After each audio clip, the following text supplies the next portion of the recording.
see the usual gang of misfits and dope addicts are here. Sam in Bluffdale's very nervous. Ozzy's fine. He's fine. He's just fine. He's just fine. Who's not fine on this day? Randy Rhoads. Well, he was fine on this day, December 6, 1956. That's the day he was born. Yeah. He was not fine March 19th, 1982. 25 years old when he died in a plane crash. Plane crash. Oh, I didn't know that. Yeah. So he's flying low again. Yeah. So, Ozzy. So I'm just wondering, Ozzy Osbourne. Yes. Is it because he seems just like such a nice old gentleman, kind of confused, nice old gentleman? Yes. Is it Sharon the one who made him a Satanist? Is that what? He couldn't have done this by himself. He's too. He pretends to be a Satanist. Yeah, it's What? It's good for marketing. he's an entertainer. Well, listen. I don't find being in league with the devil very entertaining. Well, you may not find it entertaining, but it's very lucrative. Well, that seems to be the case, doesn't it? So you're telling me that Ozzy Osbourne is not a Satanist? He is not. Oh. He's never met the devil. What? I mean, I don't know. It's hard to Has say. he been in league with the devil in the past? Maybe. Well, define in league. He Well, may you have know. danced with the devil in the pale moonlight. He may have done that. Doing the devil's bidding. No. You sure? I think there are people that dabble in that. I think most of the people in the music business look at that like it's an image and it's not a real thing. Yeah. It's not real. The things that your parents were scared of are mostly not a thing. Yeah. So again you're going to tell me then that Gene Simmons and those guys are not knights in Satan's service. No, they're not. No. I mean, don't get me wrong. Ozzy was out of control in the 70s and 80s. I should not get you wrong on this. No, But I that's mean, not- it's not being a Satanist, but that's- he was he drugs and drinking and other things. He was all in. And back to Kiss, if you change the S's into dollar signs, that's what it is. That's really Knights what in service of the dollar. Yeah. So Gina, just to make sure that I don't get you wrong. Yes, Ozzy Osbourne did have a drug and drinking problem. yes. Okay. I just want to make sure I got that right. Because I had not heard that. That's news to you. Yeah. I heard he was a Boy Scout leader. Right? So I made a note in my journal here. Okay, good. Gina says. You can hear Bill at home again. Yes. I'm better a little bit, but I still really have this horrible cough, and it's the kind of cough where every third round of coughing you produce an oyster. It's like, ew. So you probably haven't left the house. I have not. I went and stood on the front porch for about 5 minutes yesterday, and that was it. Yeah, don't go out there because the air. Yeah. Carrie and I got it. We didn't come to work together. We just arrived here at the same time, and I got out of the car, and I'm like, it's even foggy here, underground in the parking. In the parking Is it structure, really? Yeah. It's just And everywhere. the news reports are all saying dense fog. I don't think it's fog. Well, it's foggy. It's fog-like. It's when the cold, the water droplets find all this particulate matter to cling to. Do we call it smog anymore? Yeah, I guess really that's what. There is that's a what dense smog fog is. advisory from the National Weather Service. So, But it's be aware of smog. that. I mean, you're right. But you Was the can- term to coin to make it. It's dirty fog, Yeah, you and can they'll- taste the air like it's. It's bad. metallic. It's bad. Well, I know. I was looking at Riley yesterday, and she has very specific. My dog. Excuse me, my that's dog, your dog. My dog, Riley. Yeah. She has very specific things she wants at specific times of the day. Yes. And there is the walk time. Oh. It's time for the walk. And I looked at her and I'm like, really? And she don't know from inversion. no. I'll just put on a mask and then go. I mean, I kind of like zipped up my coat, like did one of these kind of things. Should have put a mask on. But Yeah, you should wear a mask. That'll help. but yeah, I really was out there going, I don't want to be out here in this. And get a mask for your dog and one for you. You know, there's got to be a way you could mask. You know, put something on her snout. They have doggy masks. Do they? Okay, yeah. Well, you should get her a mask. Oh, and it was the saddest thing. So I'm walking, and you do this thing when you're walking your dog, and you see somebody else walking a dog toward you, and one of you's got to pivot, Yeah, like, because you don't know how these dogs are gonna exactly. react. So the one of you has to like veer off and go down another street or hang out on the park strip or whatever it is. So Go rob a bank. So I pulled over and was Pulled over? waiting for them to come by, and there was this woman with a husky. And huskies are like, oh, you know, you got two big dogs, that could be trouble. The husky dog was perfectly nice, and she said, can my dog say hi to your dog? And sure, let's see how they do. And this woman bent down, and she started to cry. And I said, what's wrong? She said, I'm sorry. She said, I lost my golden retriever a week ago. Oh. And my other because dog yours is- here looks like, and my husky thinks this looks like his sister. And I'm like, oh my God. I thought she said this, but she was going to say, and this husky is a poor substitute. It was so sad. I'm like, you can sit and pet my dog as long as you want. Did you? Did you say that? Yeah. Oh, yeah. I said, So how long? A half an hour no, were you there? I What? mean, it's just a couple minutes. But I think you should find out where she lives and take your dog over there and say, see, this is the kind of dog you used to have. oh, jeez, that's horrible. I've got people dying all around me. You think I get upset because a dog gets run over?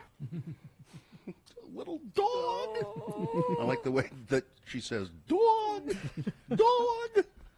Excuse me, I'm sorry. This was my dog. His name was Tippy. Tippy. Just find the stupidest names for dogs that you possibly can. You know, like Spot, and one of my children, so literal minded. We got a black dog, and that dog's name was Blackie.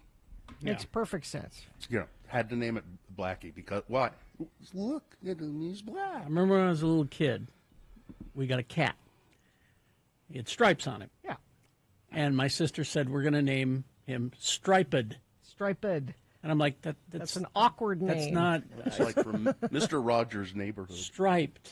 Stripes? How about stripes? Or stripe. No, striped. Okay, it's your cat. I don't, Sure. Call it whatever you want. whatever. He gets made fun of in cat circles. Exactly. All the other cats make fun of him, yeah. No, all cats should be named Pussy. This has been Farting Around with Carrie, Bill, and Gina on X96, Radio from Hell. All right. Let's take a break, shall we? And then we will come back with your check-ins. 877-602-9696 is the number. You can check in with us. How's the smog in your area? What's going on with that? 877-602-9696, or you can text us 33986.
at 33986. All right, 622. Let's get this over with. Yeah, that's what I say.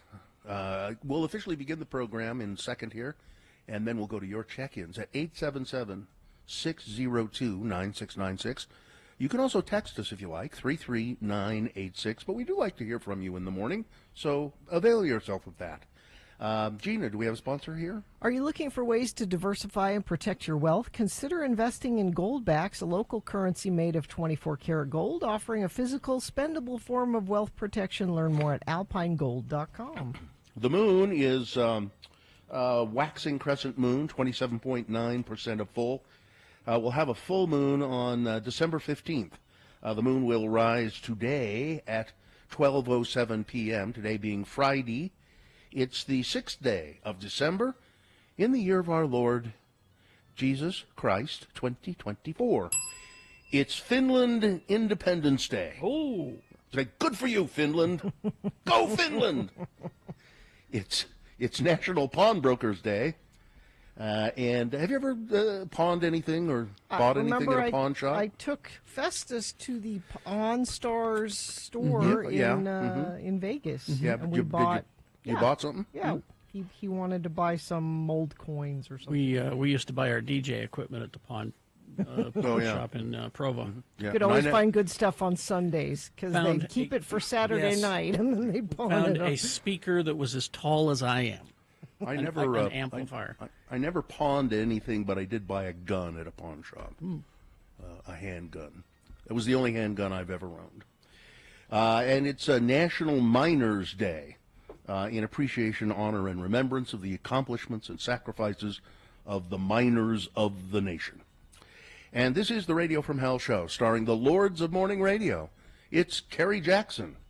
I'm former handgun owner, Bill Allred. I'm current handgun owner, Gina Barberi. Current handgun owner, Gina Barberi. I wouldn't talk that up if I was you. Why? Never mind. Katie, for short, is our fine producer in the booth back there. Macy is there, I know. And probably the dog, Vax, is there as well. Mm-hmm. Yep, sleeping. Okay. I mean, Now, I'm not check-ins? carrying right now. I don't carry. Okay. I know, but you have a carry permit. Yeah. No. Oh, no, that's Remember, right. Carrie and I Carrie Jackson and I Yes. went all the way through the class, and then at the end, they're like, okay, you've passed the class. Now to get the permit, all these other things. Anytime you're pulled over by the police, whether you have a gun on you or not, you have to say, I'm a concealed concealed carry holder. It seemed like, oh, okay, I Yeah. don't want to deal with all that. So that's all very well and good, but that's not what I meant. I meant you have a Kerry Jackson permit. Oh, a that. carry permit. Yes. We'll start selling those. Yeah. Yeah. Make a donation. Yeah. Let's see. Let's begin. Demetra is here. Good morning, Demetra. How are you this morning? Hi, I'm doing pretty good. Good. I'm calling to say that on this Saturday, the 7th, SLAM, the Salt Lake Academy of Music, is having their annual fundraiser. With it's called Slam Rocks, and the stateroom is on their our website to get tickets and stuff. It's just $20 for adults and $10 for kids. And my son is an excellent bass player and very animated. He's animated. That's good. It's amazing to see how good these kids are. So yeah, they're really fun to watch them play, and hear them play too. And so I thought I'd all right. let you guys know. All right. Yeah, Thanks, Thank you. Demetra. I think you can get tickets at thestateroompresents.com. They have Probably. They have Yeah. all Yes. those there. All right. Yeah, Thank you. yeah, you can. All right. Thank you. Bye. Let's see. Mike in Nashville. My ancestry is Finnish. So happy Independence Day. I'm finished with my ancestry, too. Yeah. Amy of Florida checking in. Mixer driver Shane from Lehigh. Derek, the cable guy, checking in. Cardboard Chris checking in. When is the deadline for dropping off donations at the road home? I think it's the 18th. Let me see. I'm pretty sure it's the 18th. The 18th is the Wednesday. Yeah, so probably the 18th. Mike in Nashville checking in. No smog here, but very cold. Ozzy was out of control. Yet he still couldn't handle the Go-Go's. That's true. The Go-Go's. The Go-Go's survived. Ozzy, not so much. Bus driver Troy checking in. Happy Friday. In Maine, we get fog. Salt Lake City gets fog in the spring and smog in the winter. That makes sense. Zane in Dallas checking in. Wife still in the hospital. Damn it, Zane. What up? What is Jimmy the Wine Guy? Is that Jimmy the Wine Guy reviewing movies? No, but he will be here, and we have 2 segments with Jimmy today, which means you can call and ask him questions. Is he going to review movies today, though? No, No. Sean will be here. Sean will. Oh, okay. To review movies. Let's see. West Point Chris checking in. Right Wing Wade. Tom from Reno. They don't have Mill Creek coffee here. No. McKellen, Reno. Oh, out from a morning walk. Clear skies, many stars. Quinn and Shauna Coles checking in from Sunset. Excited to announce the 2025 arrival of baby Coles of Sunset. Aww. Thanks for letting us listen. Nice. All right, let's see. We got a few callers here. It's Chris. Hi, Chris. Hey, how you doing? Good. What's up with you today? Nothing. About 2 or 3 Fridays ago, I called and played the Dead Celebrity game, and I won the tickets to see Rise Against. And it is a Rise Against concert, by the way. It's not a Papa Roach concert. Yeah, right. I just wanted to call and say thank you guys. Absolutely made my year. Was it a good show? Say that then. Good show. I wanted to let you know. Well, I'm glad you had a good time and it made you happy, and because that's what we're all about, just making wishes come true and making people happy. And people like to call and did. people like to call and complain, but not often do people call and thank us after the fact. That's rare. That's very nice. Thank you, Chris. Thanks, Chris. All right, Thank you. we got to run. Tyler is checking in. Hi, Tyler. Hello. Thanks for letting me listen. Yeah, what's up with you today? Well, I wanted to ask you guys how you would rate my dog's name. You were talking about names and pets earlier. All right. I'll bet you're really proud of it. What is it? Well, his name is Conan. It's a perfectly fine dog. It's all right, I guess. Sure. Yeah? Have you called us about Conan before? Have you called us about Conan? No, I haven't. Okay. All right. All right. I just wanted to see what you guys thought of the name. Like a fun, Tyler. Conan has the long vowel sound. So, like when you're calling Conan, the long vowel sounds are better than the short vowel sounds for calling. I agree. Yeah. But when he's in trouble, he's Conan. Conan. I see. So, did you name him after the barbarian or the talk show host? Both. All right.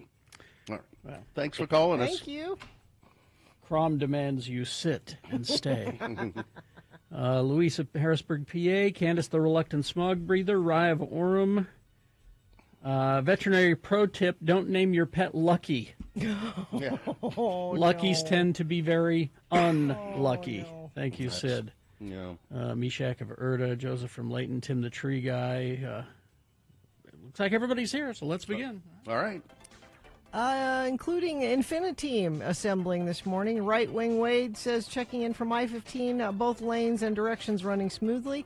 Although I would be aware this morning of that fog/smog we were talking about. It does keep the moisture close to the ground, and when the weather is as cold as it is, that could mean some slick conditions out on the road. Legacy yesterday was really bad. I'm anticipating that being the same today, although there's no accidents being reported right now. But if you see something, you can let us know at 33986. All right. We're going to take a break, play a song for you.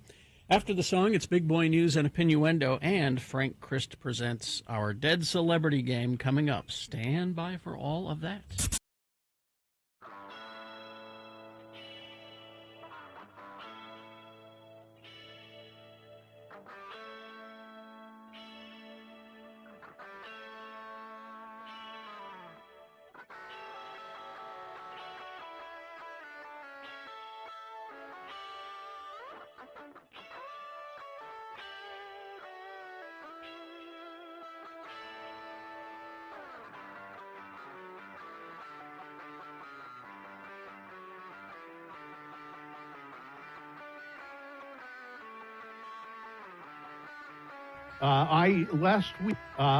Last week we got into a discussion of skincare with Gina Barberi. Oh, yes. And we're talking about lashes. And somebody has reached out about this. Two people have, as a matter of fact, who want to give you some advice, Gina, and then one person needs your advice. Wonderful. So this one says, "Hi, Gina. Please remain seated. Oh, sorry. If you have questions about caring for your lash extensions, please contact me. Oh. It's always been an issue for me to hear about women who are not taught how to care for their lashes after they got home. A good lash stylist will ensure that you know how to care for them. Yes. Lash extensions can get wet, contrary to the rumor mill. Well, they're out on the corner. You'll see a group of people whispering. Yeah. Water will not affect your lashes in any way. Let's not tell her that. And they should be washed daily. It's true that oils can affect the bond of some adhesives, resulting in loss. However, by keeping your lashes clean, you will extend the life of the extensions and more importantly, prevent eye infection. Oh, yeah, I don't want that. Then she goes on to say, I would recommend a soft brush, gentle cleanser, so forth and so on. I guess she's in the business. This woman is in the business. I did to defend my lash stylist. She did give me lash wash. Oh, okay. And a brush. All right. This woman says, we've been selling our brand to professionals for 15 years and so on. Yeah. Here's wishing you years of beauty simplified. It is beauty simplified. Make mine a double.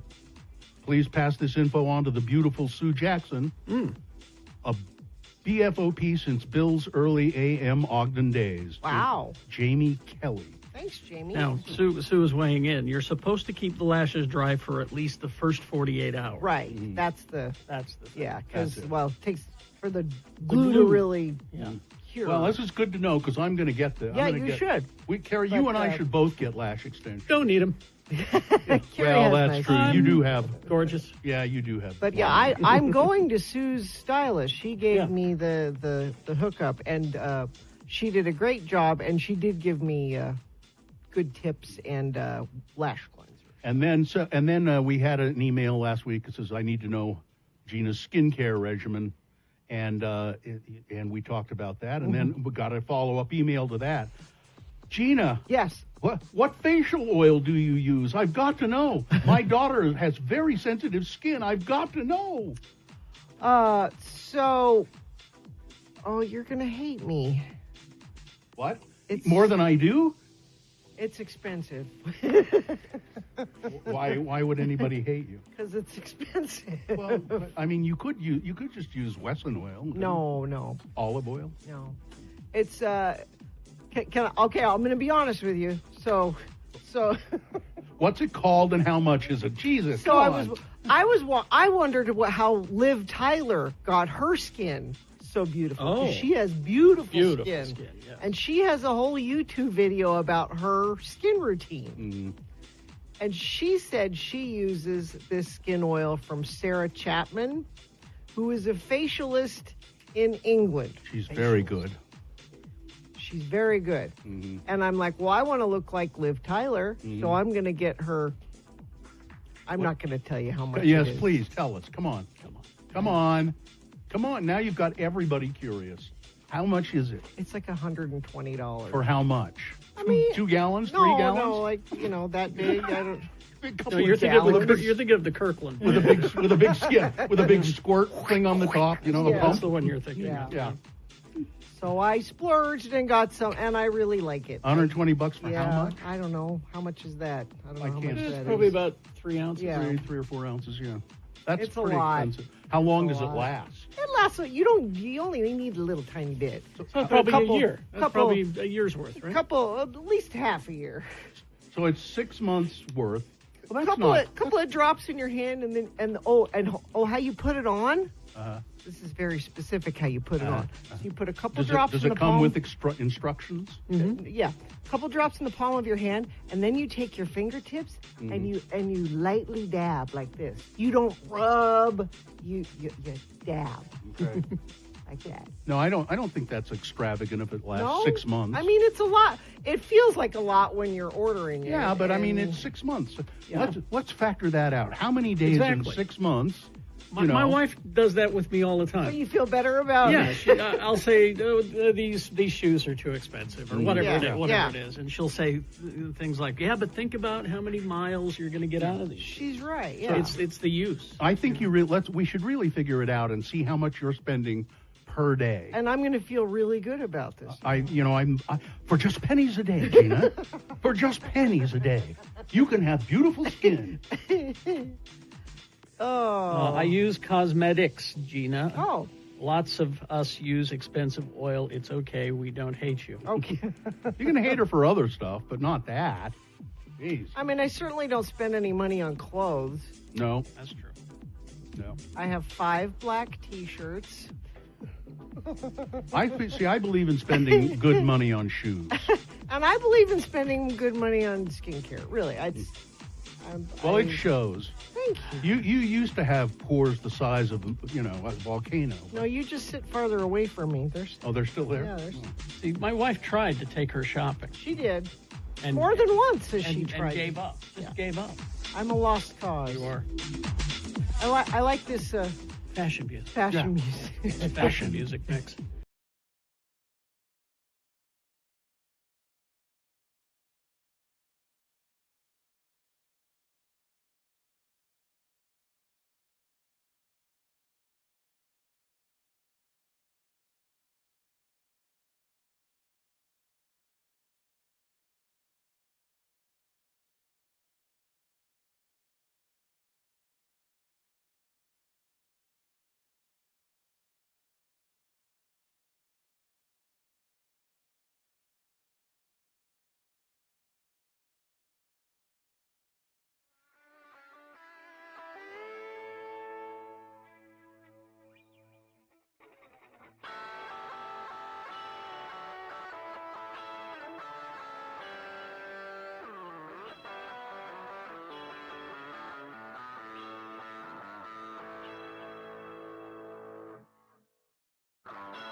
Because 6 years ago today, Pete Shelley died. Pete Shelley of the Buzzcocks. Yeah. Let's see, 6:40 right now. Time for Big Boy News and Opinioendo. Right after that, it's Frank Christ Presents. They're fine, they're just fine. It's the Dead Celebrity Game. I'm going to give you a list of 4 celebrity names. 3 of those celebrities are just fine. One of them is dead. Pick the dead one correctly. You will win.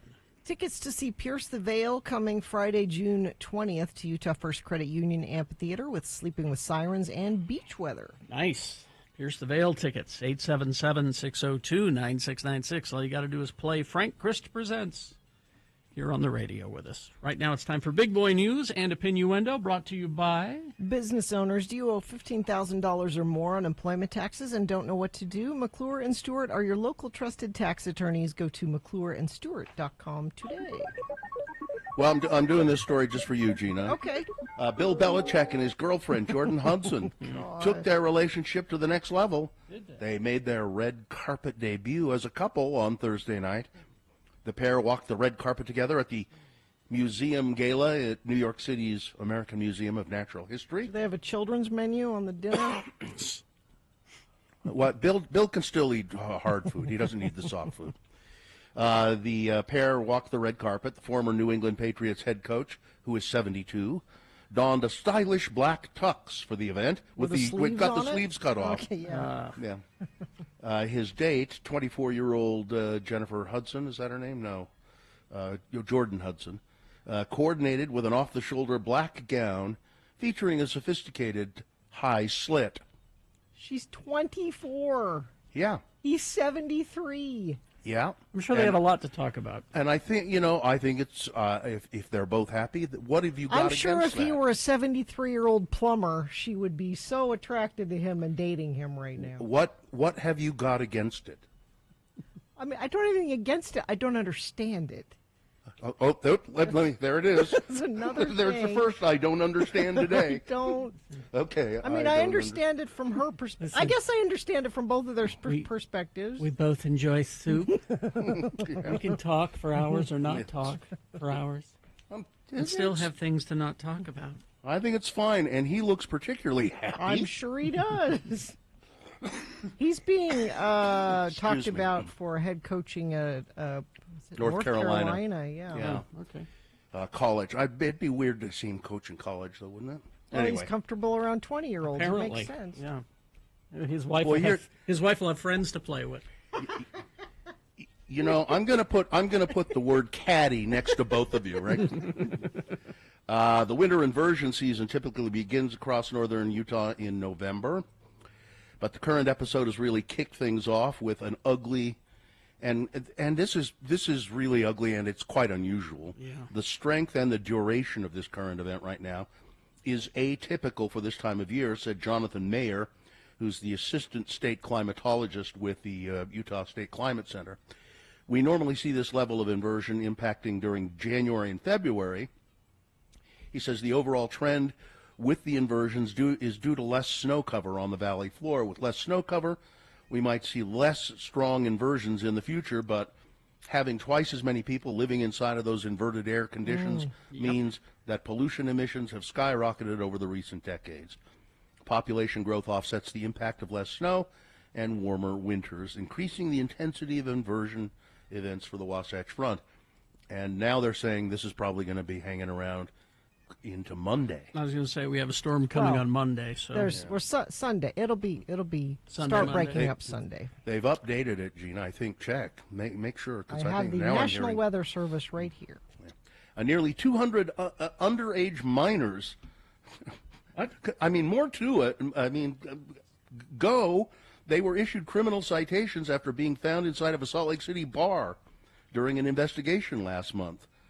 The Utah Department of Public Safety reported 186 minors under the age of 21 found in the Sugar House pub.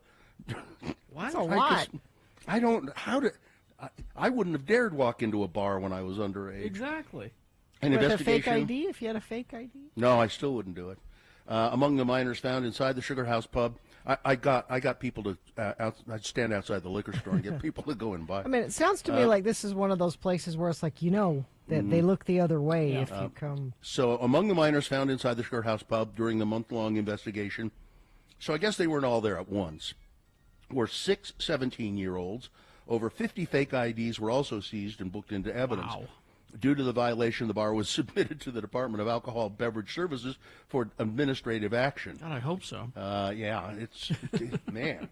Now, listen, we're going to go to the crime desk here. This story about the insurance executive who was gunned down there are a lot more details here, and we turn to our ace crime reporter, Gina Barberi. The suspected killer who gunned down United Healthcare CEO Brian Thompson came to New York City on a Greyhound bus last month.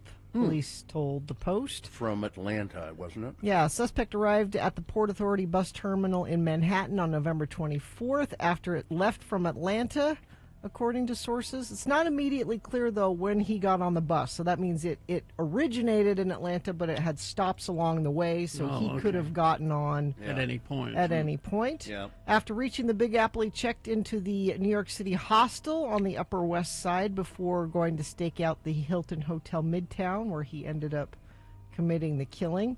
He appeared to check out of the hostel for one night before returning in an Uber a day later to rebook a room with a fake New Jersey ID. Now, there's new pictures of him out. Oh, there is. Most of them, he's got his face covered. But the receptionist at the hostel was flirting with him. Oh, really? She said, let me see your smile. And not that she knew he was trouble or anything. He'd just been wearing, and he pulled down the mask, and so we have a full-on smiling face so picture we of do the have guy. a picture of him. What do you think the chances are this is a professional killer. Not very likely. No. I've seen a lot of analysis. Or a hired. How about a hired No, killer? I've seen a lot of analysis about it, and It seems kind of amateur.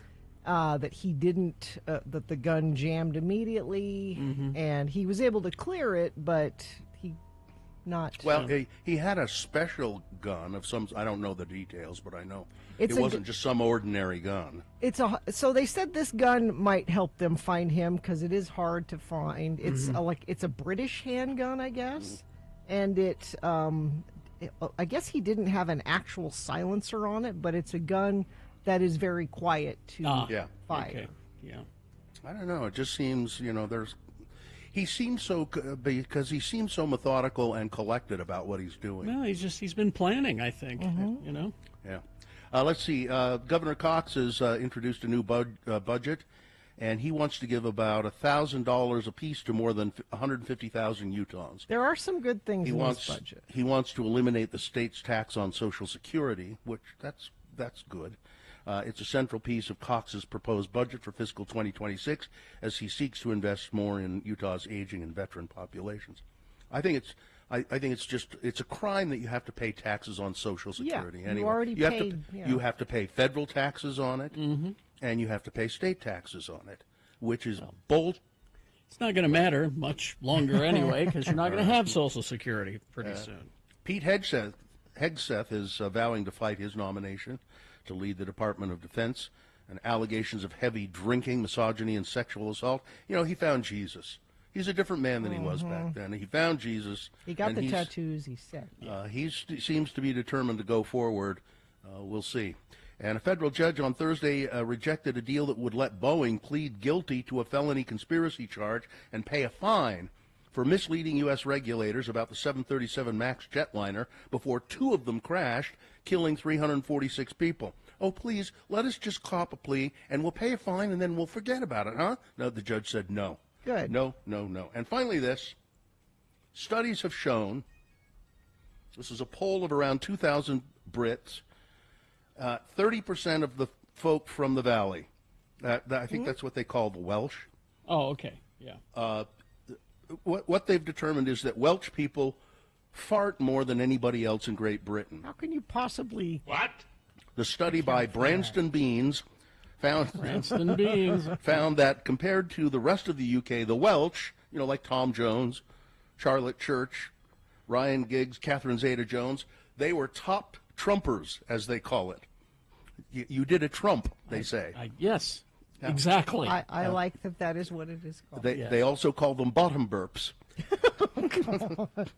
Now, this is from a bean company. Yeah. Yes. Oh, yeah. So does this mean that that's the most consumed, that they sell their most beans in Wales? Maybe. And therefore, they're the gassiest? Maybe. It does not indicate questioning that. the science here. I mean, I like the report, but... Well, it's not that, they didn't go around and measure or anything. They did surveys. Is there a tricorder for this? What is there? I like thinking of Catherine Zeta-Jones as being particularly gassy. I like that Trump. idea. She trumped. That was a bottom burp. They pass wind. There are a bunch of other euphemisms here. Researchers found that a guy who runs the Diddley Squat Farm in Cotswold never holds back his farts. The Diddley Squat Farm? Yeah, Jeremy Clarkson's his name. He never holds back his farts. Jeremy Clarkson's a famous TV guy. Yeah, and he runs his Diddley Squat Farm in the Cotswolds. He never holds back because they're outdoors and they can't be heard anyway. He goes on a fart walk. Yeah, exactly. That's what my wife has taught our nieces about the fart walk.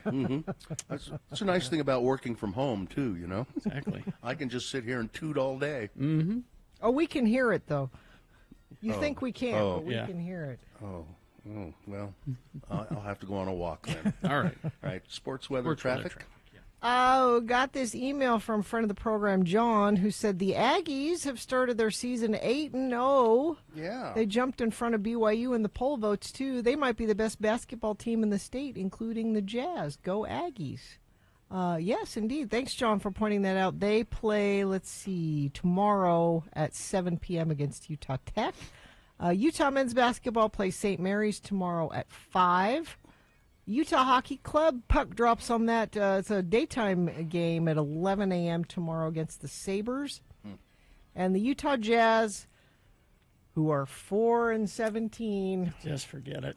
Playing the almost equally as bad Portland Trailblazers tonight. They're 8-14, so maybe this is the night we turn it around. No. 8 o'clock tonight. You know, you could save a lot more money, Jazz, if you just stayed home. If you just called them up and said, you know what, we're done. We're done. We've been talking about the inversion and the dense fog advisory we have in effect till 11 a.m. today. That can make the roads slick. You might be not thinking that because we haven't had any snow or anything. That moisture hangs around close to the ground, and it can make for slippery conditions. 44 for a high today. National Weather Service is saying there are 2 storms coming in. Okay. Sunday, there's the first round. The more likely round will be Sunday night into Monday, but we should start to see things clear up Sunday into Sunday night with a couple of different storms coming in. Traffic, let's see if we have had anything happen. I do want to mention with that fog as well to leave your space between you and the car in front of you and make sure your lights are on. No accidents being reported right now, and you haven't reported anything, but oh wait, you just did. Nope. Major slowage leaving Tooele County. Don't know why. Could just be from that fog. People slowing down. Yeah. 33986 if you see anything. See films that see you at Broadway Center Cinemas. This week, check out Stanley Kubrick's Eyes Wide Shut and David Lowery's The Green Knight on the big screen. Get tickets at slfstix.org. Frank Christ has entered the studio. Hello, everyone. Hi, Frank. Frank. Yes. Being a skeletal figure as you are. Yes. Do you fart? I don't eat. Oh, I guess yeah. I can't cry. But I just want, like maybe the wind gets trapped. I don't know. No, I don't have those issues anymore. Frank has joined us. He is a grim reaper. He reaps the souls of celebrities specifically. And I mean, it's his specialty, his curse, because he loves those celebrities. It's always sad to see them go, isn't it? It is. We all want to be just like them, because everything they say and do is right. Exactly. And we play a game with Frank called Frank Chris Presents. They're fine. They're just fine. He gives me, every morning, he gives me a list of actors, 4 actors, and he's really happy to report that 3 of the actors on that list are fine. They're just fine. But one of them Frank has met and loaded into his electric scooter and whisked away to the distribution center after this celebrity died. And the contestant has to figure out which celebrity is dead and who do we have? We have Noel. Noel, good morning. Good morning. Oh, it's Noel. Oh, is it Noel? Yeah. Yes. Okay. Must be Noel. It's spelled with 2 L's and an E at the end. So, is it Noel? Is that correct? It's Noel. It is Noel. Oh, okay. Huh. But people call me Noel. Either way. Okay. All right. As long as you get the Pierce the Veil tickets, that's all you care All about. that matters.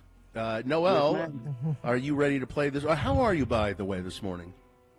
Oh, I'm fine. I'm just fine. That's good. Okay, good. And Noel, if you identify the dead celebrity, you'll win those tickets to see. Is it Pierce the Veil, Gina? Yes. Do you want to give the information on that? Or Sure, right yeah. now? Pierce the Veil, June 20th at Utah First Credit Union Amphitheater. They're coming with Sleeping with Sirens and Beach Weather. Tickets actually go on sale today. All right. Now, Noel, because it is National Miners Day, Frank has given me a list of actors in movies about mines and mining. One of these celebrities is dead. You tell me the one, and you'll get those tickets. So number 1 on the list is Beverly D'Angelo.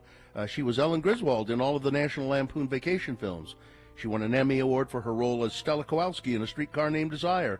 D'Angelo's other film roles include things like Hair, American History X, Annie Hall, and Every Which Way But Loose.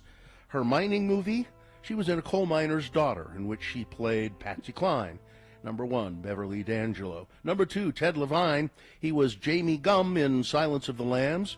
Other notable roles are in films Nowhere to Run, Heat, Bullet, The Fast and the Furious, The Manchurian Candidate, Memoirs of a Geisha, American Gangster, and Shutter Island. Would you?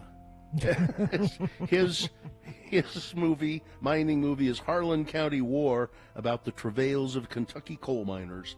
Number 2 is Ted Levine.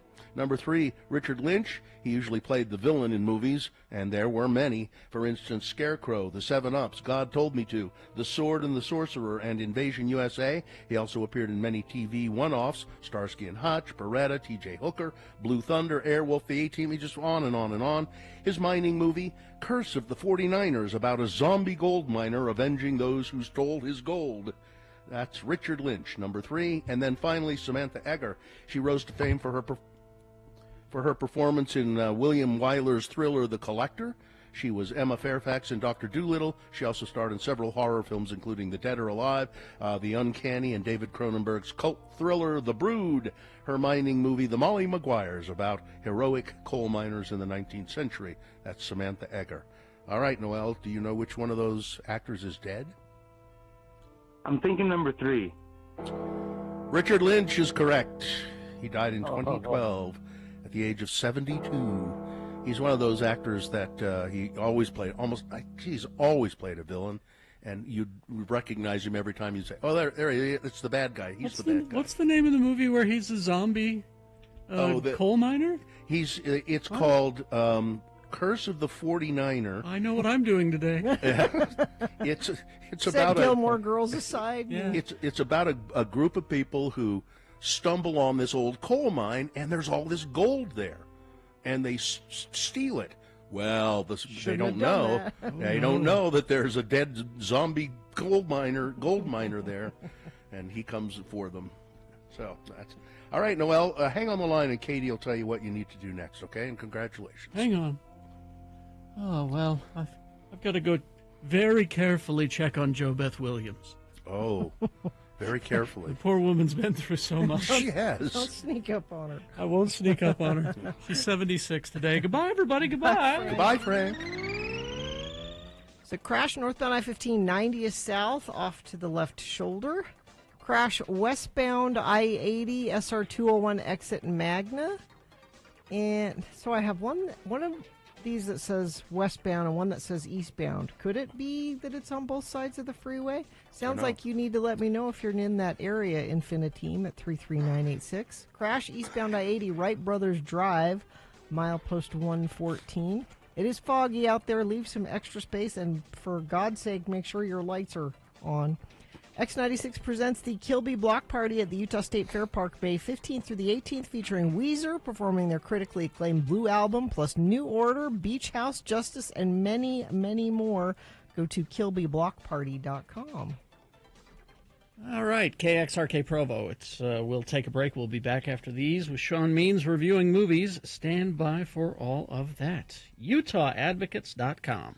Well, this year the Advocates are doing their Hugs for Holidays program, accepting donations for the homeless at their Ogden, Murray, and American Fork locations. They want new or gently used coats, jackets, blankets, things like that. And somebody will win a $500 Visa gift card because they'll have you fill out a little form when you go there. Concert tickets, jewelry, and all that from the Advocates. It's the great thing about the Advocates is that they have read your insurance policy. I know you have not. You just signed on the dotted line and you make the payments. And insurance companies try to get out of paying as much as they can. Yes. And so you need an advocate. You need to focus on getting better. Not just you, your family members too. And I suggest you put this number in your phone. You might not need it today, but maybe tomorrow. 801-355-5550 or go to UtahAdvocates.com. You can watch radio from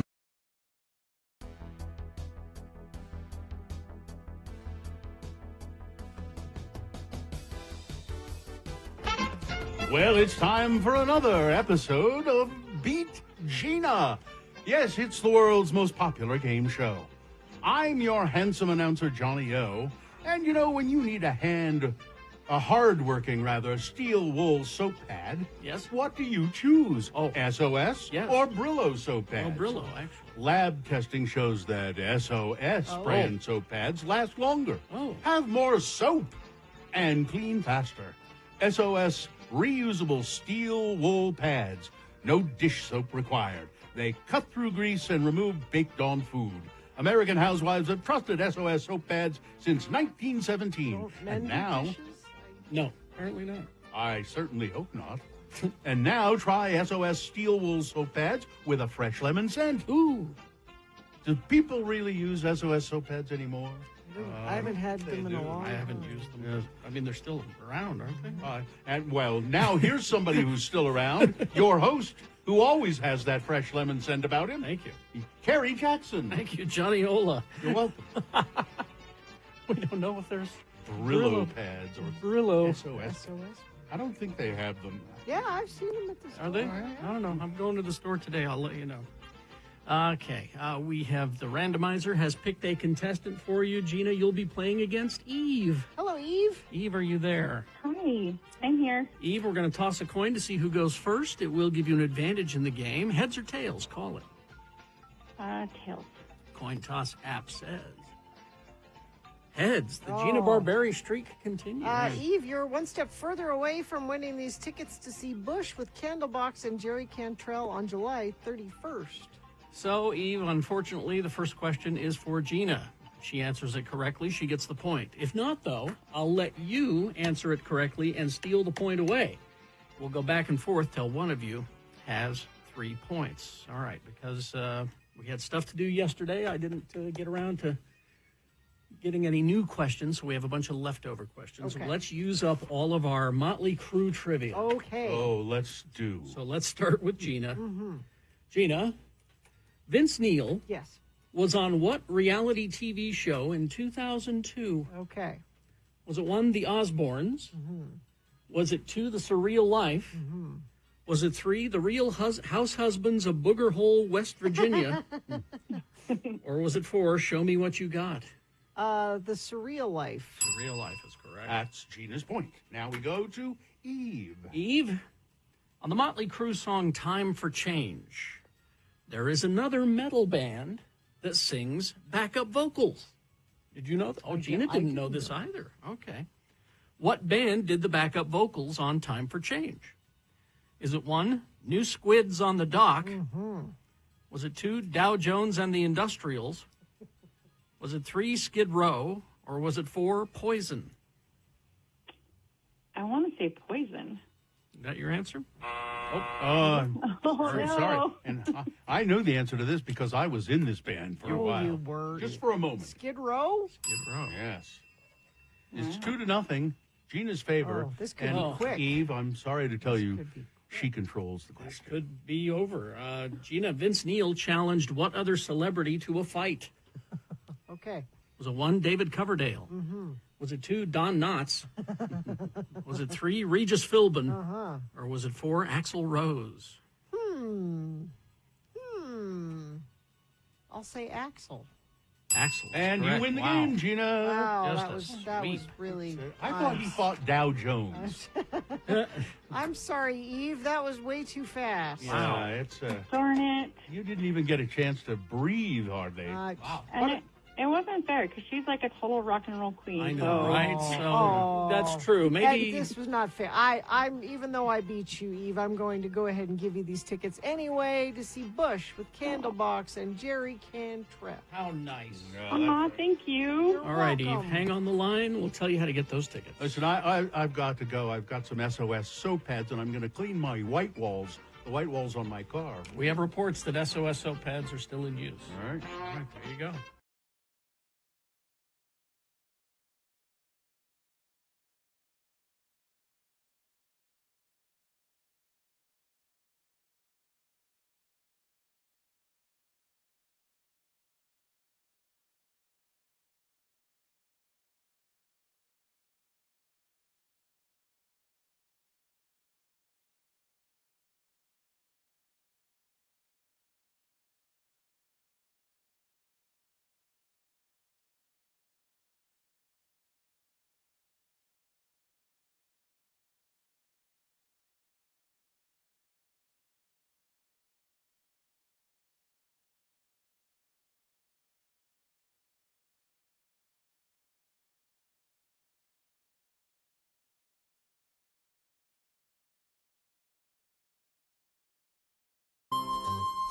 Cliff in Cottonwood knew Hortense.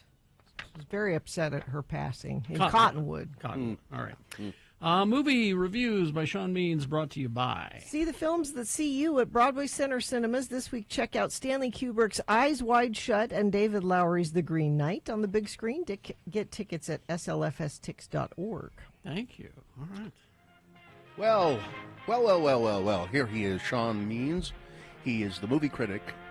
He works at the Salt Lake Tribune as a reporter and an editor. You can find Sean's work there, sltrib.com. And then the movie reviewing he does, all collected at moviecricket.net. Good morning, Sean Means. What have you got for us? Good morning. We got 3 movies to talk about this week. 3 good movies, and one of them actually very great. We will start with Night Bitch. And I know I can say that on the radio because I've heard you play the song before for Victoria when she does Real Housewives. Night Bitch. We have Amy Adams as a stay-at-home mom tending to her toddler son while her husband goes off on multi-day business trips. Husband is played by Scoot McNairy, who we like. The mom here feels like she's losing her identity because of motherhood. She gave up her work as an artist to be a full-time mom, and the sense of identity is palpable because the movie doesn't even give her a name. Oh, she's just mother. Yeah. Wow. Okay. That's all I am. So with all the cooking and cleaning and tending to her son, she's starting to lose it a little bit. And then she notices things with her body, like a little tuft of hair on the small of her back, and her front teeth are getting sharper. And she has this craving for raw meat. In other words, she thinks she's turning into a dog. And there may be something to that. This is based on a novel from 2021 that was a bestseller. It's directed by Mariel Heller, who directed Beautiful Day in the Neighborhood with Tom Hanks as Mr. Rogers. Also did Can You Ever Forgive Me with Melissa McCarthy. That was a great movie. Great movie. She's great director. Heller is really good at making the joke specific and relatable, even if the messages of the film are a little bit obvious, a little on the nose. But Amy Adams is the reason to watch this. Oh, I see. She is crazy good in this role. 3 stars. 3 stars for Night Bitch. Yep. And it's playing at a few places. And my guess is the elevator pitch for this was just Night Bitch. Yeah. And someone said, yes. Okay. I don't, what? That's all I need to know. Here's Whatever money. that Don't is. make that. I think you could probably say, I'm going to do a movie where Amy Adams turns into a dog. And you go, okay. Yep. All right. What's next? Now, see, I saw that Kyle Mooney was involved in this one, Yes. and I thought, oh, poor Kyle. This is not going to work. But apparently it works. This is Y2K. This is a horror comedy set on New Year's Eve, 1999. Now, you see, kids, there was this time when we feared that the computers switching their clocks from 1999 to 2000 was going to plunge the world into chaos. Yeah. Yes. Turned out it didn't happen. This movie suggests that it did. Oh, okay. And we see the machines starting to become murderous and combining forces and rewiring each other to destroy the world. Okay. Of course, we see this happening at a high school New Year's Eve party. So it's all drunk teenagers having to escape getting killed. And so, of course, among the high schoolers are the nerdy guy and the hot popular girl that he's had a crush on forever. Of course. He's played by Jaden Martell, who was like the grandson in Knives Out, and she's played by Rachel Zegler, who we know from West Side Story and the trailers for the Snow White movie that are already out for next year. Kyle Mooney directed this. This is his first directing effort. Okay. And he co-wrote it with a writing buddy of his. This is his second writing effort after Brigsby Bear. Kyle Mooney from Saturday Night Live. Yes. That's where you I've always liked him on SNL because he's sort of the conceptualist of the bunch. His sketches are always a little more on the surreal side, Yeah. And so he's got a really funny idea here, and mostly he finds the jokes for it. And it's a great sort of parody of both 90s horror movies and 90s teen rom-coms. Okay. You've even got as the mom Alicia Silverstone. Well, okay. So, all right. So there's the stamp of approval right there. That tracks. This is a good deal of fun. It's very bloody and very gory, but it's also very funny. 3 stars. All right. For Y2K. You had me at drunken teenagers trying to escape being killed. Yes. And So not all of them do, and that's the fun part. Now we got Flow. This movie is amazing. Is it FLO? FLOW. FLOW. All right. This gonna have to explain this a little bit here. Okay, it's a computer animated movie, no dialogue. Yeah. You kind of wonder how they got it made to begin with. You start with a cat living in a big house, and then there's this big wave of water, and the house is flooded and submerged in the water, and so the cat has to find a way to safety. First, the cat is running along the river, sometimes having to go in the river to get past the pack of dogs that it sees. You notice very quickly that there aren't any humans around. And it's clear there used to be humans. I see. But we don't know where the humans... It doesn't explain where the humans went, what happened. We're living in the moment where something has happened, where the humans are gone, the earth is flooding, and we just follow the cat. And you follow the cat. And as you're... And this is not, a cartoon cat who's on his back paws and giving wisecracks. This is a cat. 4 legs, walking around, all right. goes meow. He looks scared. He looks scared because I'm watching the trailer. Big eyes. Right now. As the water gets higher, getting to high ground isn't enough anymore. So when a boat comes by, the cat jumps on, and the cat hopes that the boat goes somewhere where it's safe. And soon other animals are on the boat. There's a lemur, there's a capybara, there's a heron. But no, there's no human on the boat. No humans on the boat, just a stray boat. And the dogs haven't gone away, so the dogs are still out there. Oh. So the question becomes whether the animals can figure it out and cooperate so they can all survive and do so without talking, because these are actual animals. Animals don't talk. And these are not talking animals. This animation is really interesting. It's really beautifully made. The animation is really simple and elegant. The characters are fully realized. You get them as characters. You get them as you care about what they're doing and everything. Even though 100% animals, they don't talk. All that, and the look is just beautiful. The director is from Latvia. Latvia, of all places, and this is actually Latvia's official entry for the Oscars. Oh, cool! So this is at the Broadway. It almost looks like a video game, kind of. It does feel like it does have that feel like first person animation animation style. Yeah. At the Broadway, probably some other places. 4 stars. The rare 4 stars. Wow. 4-star from Sean Means. Flo, seek this thing out. It is just amazing. So how many 4 stars have you given this year? This is like 6, I think. That's all. Yeah. Okay. I might have a couple coming down the road for the end of the year. But right. I still have to make up my mind on a couple of things, and there's a few things I haven't seen yet. So all right. So 4 stars for Flo, Y2K 3 stars, and Night Bitch 3 stars. So next week, oh good heavens, we got a full next week for you. We got Lord of the Rings, War of the Rohirrim, the fully animated Lord of the Rings saga. Okay. We also have Kraven the Hunter. All right. Which you'll be surprised to find is not being screened for critics. Here's the thing. Because Sony doesn't bother anymore. Aaron Taylor Johnson is Kraven, and Russell Crowe is his dad. And here's the thing. Kraven is in one of the best Spider-Man stories ever done. It's called Kraven's Last Hunt. It's one of my favorite Spider-Man stories, and he's an excellent villain in that. Yeah. That's nice. Yeah, that's nice. So I'm going to go reread that instead of seeing this movie, probably. Right. And Queer. Daniel Craig in the adaptation of the William Burroughs novel as an aging homosexual roaming around Mexico. And following somebody, has a young man with him, yes. Yeah. All right. All right. Well, thank you, Sean Means. Moviecricket.net and sltrib.com. All right. Thank you very much. Traffic, Gina, please. So crash eastbound I-80. This is Wright Brothers Drive in Salt Lake, milepost 114. Also crash eastbound I-80 at the SR201 exit in Magna. Not any other accidents being reported. Just a reminder that it is foggy out there. There's a fog advisory until 11 a.m. I expect Legacy probably is going to have some issues this morning with that. And that fog puts a little layer of film on the roads, and it can be slick. So give yourself some space between you and the car in front of you, and make sure your lights are on. That's traffic. All right. We've got boners coming up. Here are the candidates you'll be voting for. Boner candidate number 1 is, well, all Flav wants to do is spread joy and love. Boner candidate number 2, and then the pills fell right out of his rectum. And boner candidate number 3, rude behavior and a really scary-looking mascot.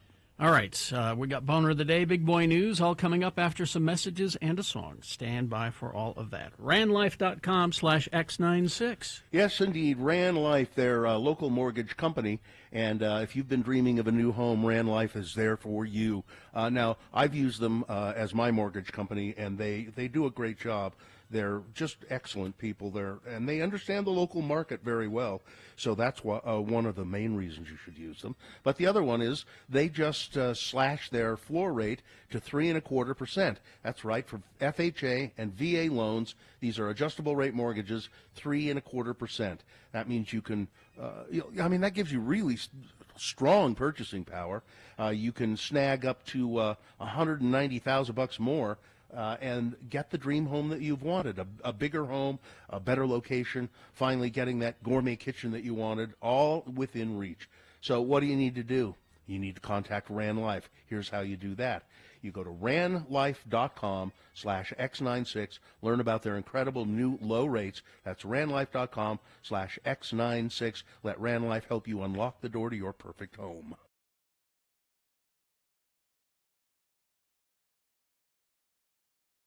I have a list here if you guys want. An actual? I would love a list.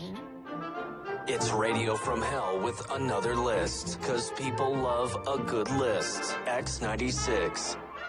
So we did Hello, Yeah, What a few minutes ago where folks were calling in. And sometimes when we do that feature, people call in with baby names. And they say, oh, we're having a kid, and here we want to run some names by you. Which we appreciate it when you do that. We can hopefully help alleviate a lot of childhood trauma by steering you away from a bad name. We know what's a good name and what's a bad name. Well, this list is baby names from the early 1900s that no one uses anymore, and maybe it's time for them to bring them back. Bring them back. Is Elmer on the list? Let's find out. Okay. Number 1 on the list, Mildred. Mildred is a very old-fashioned name. I don't object to it, but it was a top 10 name back in 1900. There are no new Mildreds anymore. Colonel Potter's wife. I'm not sure how I feel about Mildred. How about Ethel? How do you feel about Ethel? Still not even Still sure not about great? Ethel. I don't mind it. It is old-fashioned. Gladys. That I don't care for that. Out of all those, because here's the reason. My grandfather had was it his aunt, I think, someone in the family that he didn't like, and he always referred to her as glad ass. That's so that's a good example of how we work through names so kids don't get made fun of. Glad ass. Clarence. Clarence. When was the last time you ran into a Clarence? Yeah, no, I don't know one. And I don't care for that too much. Bessie. Now, we have a history with Bessie. Bessie, yeah. The milk beast. The milk beast. And more often you think of cows named Bessie, but people named. I would maybe. No? Boy, I'm just not sure about any so of these. So far, no? Yeah. Bertha. No. Bertha, that's, No, it's just too old-fashioned. I grew up, there was an old German lady in the town, Bertha Darter. What's her name? Bless her, she was nice. But you can't picture a little kid. Yeah, to me, it's Bertha always... starts kindergarten next year. You don't... Exactly. See, I kind of like Ethel starts kindergarten next year. Ethel. How about Earl? Earl, sure. There are no little kids named Earl. Earl's a good. Yeah, go with Earl. Earl's solid. Yeah. Name a girl. Earl, how you doing, Earl? Well, how do you like my nice green suit? Gertrude. Boy, that's you tough. Call her Gert. Gertie. Gert or Gertie. Cute. Yeah. Okay. That's kind of cute, I guess. Herbert. Herb. Well, you'd be Herb, yeah. Yeah, Herb. Or Herb. Oh, here's Elmer, Bill. Elmer's there? Yeah, that's a tough one. That is hard. Is Ralph on the list? This says if you choose Elmer, expect to get a lot of glue jokes in the future. Yeah, stay away from Elmer, Agnes. Agnes. My girlfriend, Agnes. Minnie. I feel like Minnie's come back. An old coworker of ours is married to a woman named Agnes. That's true. She's beautiful. Minnie, it'd be good. Minnie? I like Minnie. Minnie Driver? Sure. Minnie the Moocher? Blanche. Blanche. No, Blanche, Blanche. I think, is acceptable now because of the resurgent popularity of Golden Girl. But I don't see Baby Blanche. I went to school with a girl named, her name was Blanche Belliston. That's kind of a pretty name. Which I thought was nice. Thelma. Thelma. I like Thelma. That's going to make a comeback because of this cartoon. No, that's Velma with a V. Oh, that's right. It's Velma. Yeah. Lloyd. You never Lloyd. meet any little boys named Lloyd anymore? I had an uncle named Lloyd, and he was a bit thick, but Lloyd. Bernard. Bernard. Or Bernard. Bernie. Or Bernard. Yeah. Bernard. Bernard, yes. Bernard, that's all right. Yeah, sure. Fanny. No. Ooh, that's tough. No. Stay out of England. Yeah, there's... Yeah, no. Bernice. Bernice. Bernice. I called you Bernice. That's funny. I saw a picture of Abe Vigoda yesterday, and the first thing when I saw his picture, I went, "Yes, Bernice." That was in my head. Just in your Yeah, head. those are right both there. from Agnes and Agnes, both yes. from Because Inspector, what's his name's Barney wife Miller? was Barney Miller. Agnes, yes. And finally, Milton. Milton? I'm okay with Milton. Milt? It's kind of high class sounding if you use the whole thing. Yeah. That's, Milton, he's off to kindergarten now. I don't Somebody mind Milton. says, I have fifth grader named Ralph and kindergartners named Mildred. There's a little girl in my neighborhood named Agatha. Agatha? I wonder if you're going to get that from the WandaVision. WandaVision show? They call her, I'm sure they call her Aggie. Well, then they come with a theme song. It was Agatha all along. Our dog's named Mildred. You named your dog Mildred? Mildred? Metal Shop Mark's grandmother's Mildred. Oh, Agnes is Skinner's mother on The Simpsons. That's right. Agatha. I don't know. See, the names in my family, my mother's name was an odd name that you never hear much anymore. Nola. Nola, yeah. There aren't, you don't find Nolas anymore. No. Well, and you don't find my mother's name anywhere. Elma. Even in Utah? Elma. Isn't that a Utah name? I think it's gone. Oh. I think Elma. she was the last and took it with her. Took it with her to the grave, Elma. And you don't have my grandmother's name. She took it to the grave, What's too. her? That's a good one. Zana. Zana. That's a cool name. Zana? Sounds, well, Z-O-N-N-A. if you're for Zana, it sounds like you're from another planet. Zana. So, yeah. I have Grandma Fern, Yeah, that's pretty old-fashioned. Marjorie, Marge. Oh, Marge. Anita. You don't do Marge because it's large Marge. No. You don't. Oh, no. Nita, yeah. Anita. Nita, I liked. We Yeah. knew Anita. Didn't we? Nita. We knew a girl named Nita. Nita, yeah. Who is the, N-I-T-A. yeah. She's blonde. I can't I remember. thought she was a friend of yours. Uh-uh. I I mean, Yeah. maybe. It's in there somewhere. It's in there somewhere. In the brain. So, but if you're having kids, if you've decided that's something you want to do, check with us with their names before. Maybe that's our X poll tomorrow. Is the tell us about your strange family names. Although, before you even get to the name part, just maybe rethink the thing about having kids. Yeah. We need human capital stock, Bill. You can't that's right. discourage people from We need having workers. children. That's right. We need Human workers. capital The stock. human capital stock has to be You'd enjoyed another list Replenished. with Radio from Hell on X96.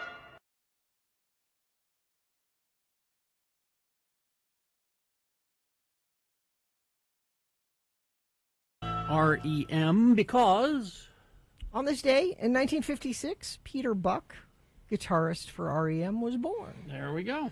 All right. 7:25. It is time now for Boner of the Day. 3 news stories. These are examples of bad, stupid, or funny human behavior. And you will decide with your vote of these 3 candidates which one is the worst, which one deserves to be Boner of the Day for today, December 6, 2024. Of course, boner is an old term meaning mistake. We'll give you 2 candidates now, a third after the news. Once you've heard all 3, then you'll vote. One of you lucky random boner voters will receive. I can't buy it. Got to win it. Radio from Hell boner T-shirt. Boner candidate number 1. All Flav wants to do is spread love and joy.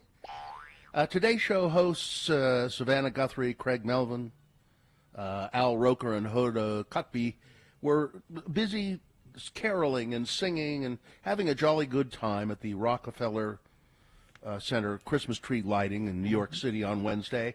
They didn't notice any at all any alleged behind-the-scenes drama at the NBC annual Christmas tree lighting.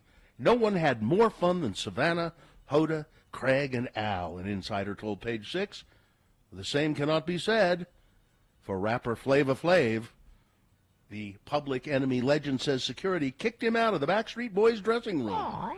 The rapper wrote in a since-deleted post, "I feel weird. I was invited to the Rockefeller tree lighting tonight, and I was escorted to see my boys, you know, the Backstreet Boys, and we were backstage in their dressing room, and security came up to me and said, NBC does not want me in this area, and I need to leave.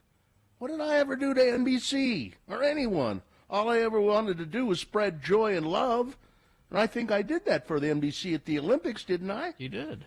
Flav claims that he was invited to the tree lighting, but he was thrown out by security. Now, NBC is trying to explain this by saying, well, we've beefed up security because of the shooting of that insurance executive who was gunned down just a few blocks away. Come on. So we beefed up security, and we asked him to leave because he was not supposed to be there. But this is Flava Flav, all right? I mean, come on. Yeah, everybody knows who he is. There's no question as to who he is. People at NBC are trying to say, well, he showed up unexpectedly. Well, he was invited. He was. The hosts of the Today shows have said, we had no idea this happened. We're very sorry. You make it up to Flav. We would love to have Flav come back any time, but just that he was thrown. All Flav wants to do is spread love and joy, and they throw him out. And Boner he did that at the Olympics. He did. Yeah. He supported a couple of teams. The water polo? Yeah, the water polo team. So there you go. Boner candidate number 1. Here's boner candidate number 2. And then the pills fell right out of his rectum. Oklahoma City, a man is facing charges after court documents say 2 pills fell out of his rectum during a strip search. According to the affidavit, 30-year-old Quantez Rhodes was booked into the Oklahoma County Detention Center. A detention officer was performing a strip search on Rhodes on Sunday when 2 pills wrapped in plastic simply fell out of his rectum, the officer said. Those aren't mine. These are somebody else's butt. Rhodes faces charges for possessing contraband in his rectum. Boner candidate number 2. The pills just fell. I mean, secure your load, sir. Exactly. Coming up in a moment, boner candidate number 3. Rude behavior and a really scary-looking mascot. All right. Boner candidate number 3 coming up after this. Big boy news and Opinioendo brought to you by. The holidays can bring joy, but also financial stress. Solution Loans understands. Receive up to $3,000. Don't let money troubles ruin your celebrations. Apply online at solutionloansnow.com. Mention the code word Santa for a free payment. Well, good luck. Good holiday luck for everybody. Art the Clown is coming back to theaters for Christmas. Terrifier 3, which I guess is set at Christmas. Yeah. Will play in select theaters on December 24th and 25th, and will include some bloody bonus features.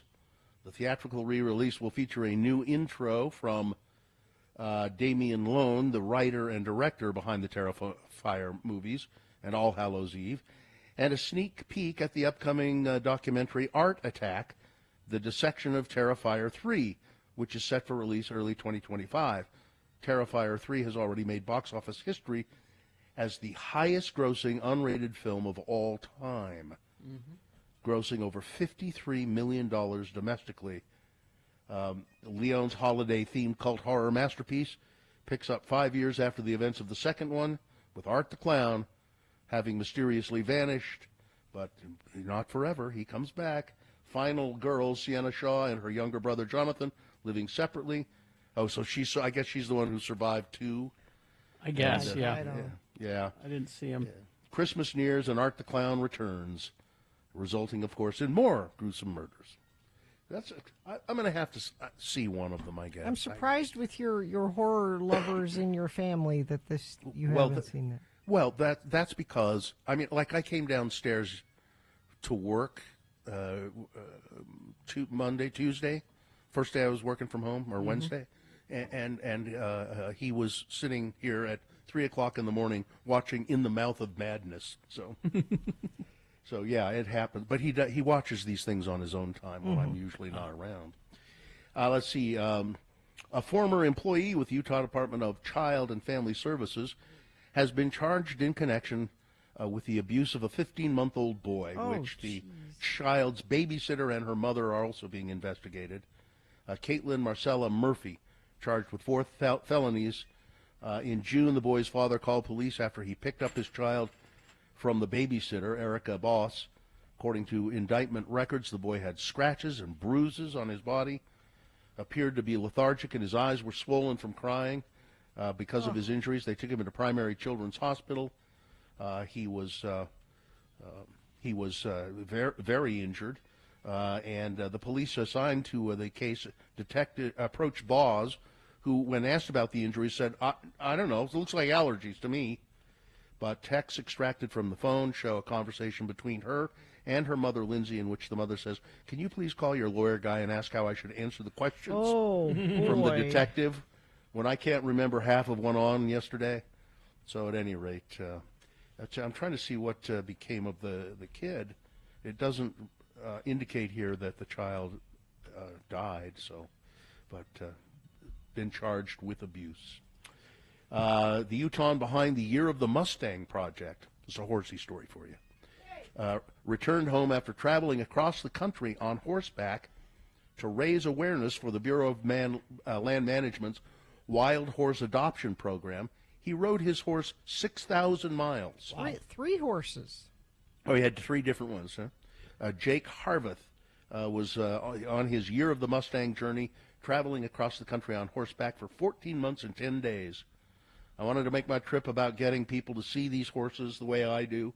We traveled from right here in Heber City all the way to the Atlantic Ocean and New Jersey, and then we rode all the way back, passing through 25 states and about 6,000 miles. Yeah, I think people don't realize that there are still herds of wild horses. We have them out here in the West Desert. Our friend Virgil, who's a wildlife photographer, takes pictures of them all the time. Yeah. I have one of his wild Mustang prints in my house.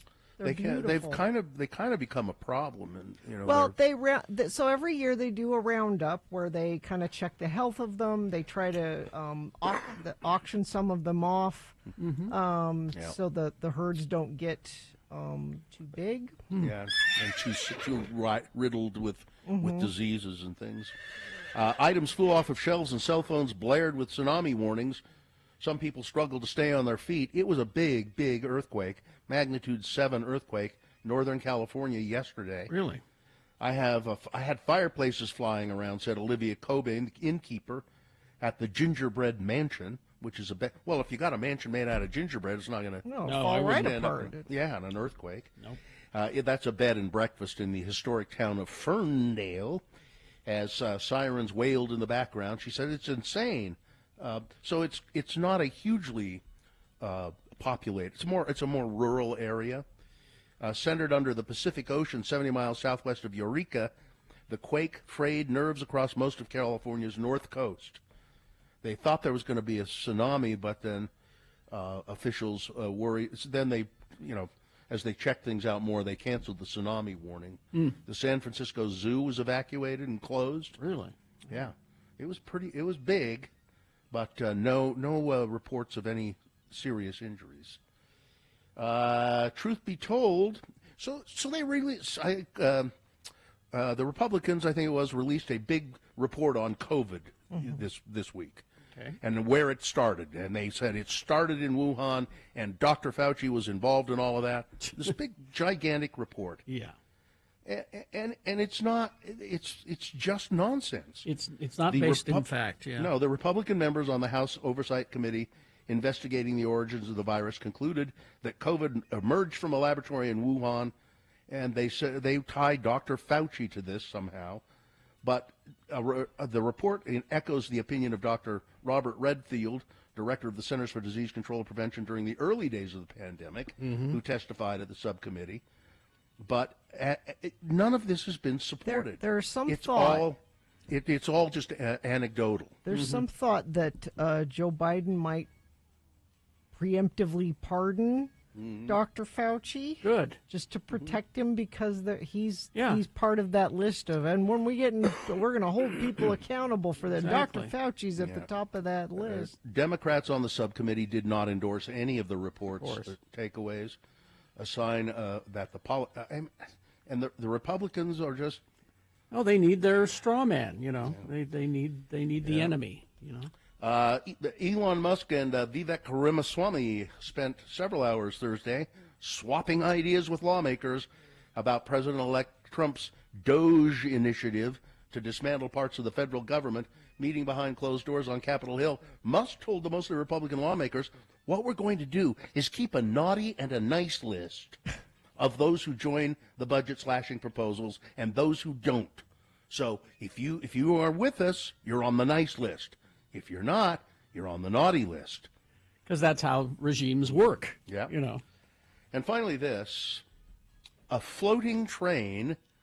Now, it's one of those maglev magnetic trains that they have in China. Yeah. So it floats on above the rails. But they're building one right now that's under construction. It will go 621 miles an hour. Wow. They will use magnetic levitation technology to zip passengers through vacuum tubes. Well, it's like a land speeder. Faster than they've ever gone before. You will be able to reach your destination quicker than a plane can. Wow. So, flying. So if you wanted to fly from one place, China's a pretty big country. Fly from one place in China to the other. This train could get you there faster. Wow, that's cool. That is really cool. We'll never have anything like that here. No, and they've had those maglev trains there for quite a while. And we're a pretty big country. It would be helpful to But Yeah, they do. China's high-speed trains right now operate at 217 miles an hour. They have 5G connectivity even in long tunnels, so they can stay in contact with. Wow. Yeah, we'll never have that It's here. amazing. Amazing. All right, weather, traffic. We have a dense fog advisory from now until 11 a.m. It might confuse you to think that the roads are slick this morning. They could be. They could be. If you're in an area where you see some fog, it could put this light layer of ice. That's how I totaled my Subaru. Yeah. It was on a foggy morning, and the fog landed on the road and froze over, and that's all it took. So just be aware this morning that that's a possibility. Give yourself some extra space and make sure your lights are on. And that fog is here because of the inversion. Looks like that's going to hang around through about Saturday night. There are 2 storms coming through, one of them on Sunday, one of them on Monday. Hopefully the combination of the 2 of those will clear this air out. Please, God, let that happen. The good news is I don't have any accidents to tell you about right now, so at least folks are behaving themselves this morning so far. If you see something, though, you can text us and let us know, 33986. Is your home ready for the holidays? Beat the holiday rush with the X96 special offer at Zero Res. Get 3 rooms, 0 resified, starting at just $119. Plus a 4th room clean for free with a food donation for the Utah Food Bank. You should give it to the technician. They'll make sure it gets to the food bank. Book online anytime at zerores.com. All right. Here's boner candidate number 3. Rude behavior and a really scary-looking mascot. We had this story earlier in the week about the BYU basketball game against the Providence College Friars, I believe they are. And I was kind of going to let it go, but then I saw Gordon Monson's column in the Salt Lake Tribune, and there's a picture of their mascot. You can go to x96.com/live. There's a picture there. That thing, I couldn't figure out what that. Well, it's a friar. It's a friar. Oh, I thought it was a harlequin or something. It looks like a ghost or a ghoul or so. It's the ugliest thing I've ever seen as a mascot. And of course, this is all around at this game during the game again, BYU versus the Providence College. Their fans unleashed a chant against BYU. F the Mormons, F the Mormons, F the Mormons. Okay, really? What does this have to do with basketball? It's just shocking to me, and I mean, I said it earlier in the week, but I mean it. The NAACP should make them forfeit that game. Just if you want to stop that, because this isn't the only time it's happened that people have done that, other schools have done that. Or if it's racist stuff, or if it's anything like that. Yep. Yeah. But, so F the Mormons, you guys don't have any room to talk with a mascot that looks like a ghoul. Boner candidate number 3. All right, let's review the first 2 and vote. Number 1. Uh-oh. I got all worked up. Number 1 is all Flav wants to do is spread joy and love. Kicking Flavor Flav out of the Rockefeller tree lighting ceremony. He was invited. His friends with the Backstreet Boys. That's just terrible. Boner candidate number 2, and then the pills fell right out of his rectum. I think that says it all. And boner candidate number 3, rude behavior and a really scary-looking mascot. All right, thank you very much. Time to vote for Boner of the Day. 1, 2, or 3. Remember your candidate number, the one that you think should win. Put that single digit in the message of a text, and then text that to 33986. That's one way to vote. You can call Katie in the producer's booth. She'll take your live voice vote. You can say hello at 877-602-9696. Or you can go online, x96.com. Look for the box that says Boner of the Day, December 6, 2024. Click and vote. If you don't see that box, refresh your browser. It'll appear. Click and vote. Okay, we got like 300 seconds. We'll award the Boner, and as soon as we award the Boner, that means it's time for Jimmy the Wine Guy. He's bringing us something nice. And then he'll be taking your questions at 8 o'clock. So if you have a question about, alcoholic beverages or hospitality or restaurants or pairing or any of that kind of stuff, get your questions ready at 877-602-9696. All right, let's vote. Here we go. Listen to Radio from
986. All right, 7:50. Time to award Boner of the Day. And this morning's boner is brought to you in part by pastrami sandwich on rye. Nice. And America's first nutcracker is nostalgic, charming, and magical. Witness the historic 80th anniversary of the Nutcracker, closing December 28th with the music of Tchaikovsky, performed live by the Ballet West Orchestra.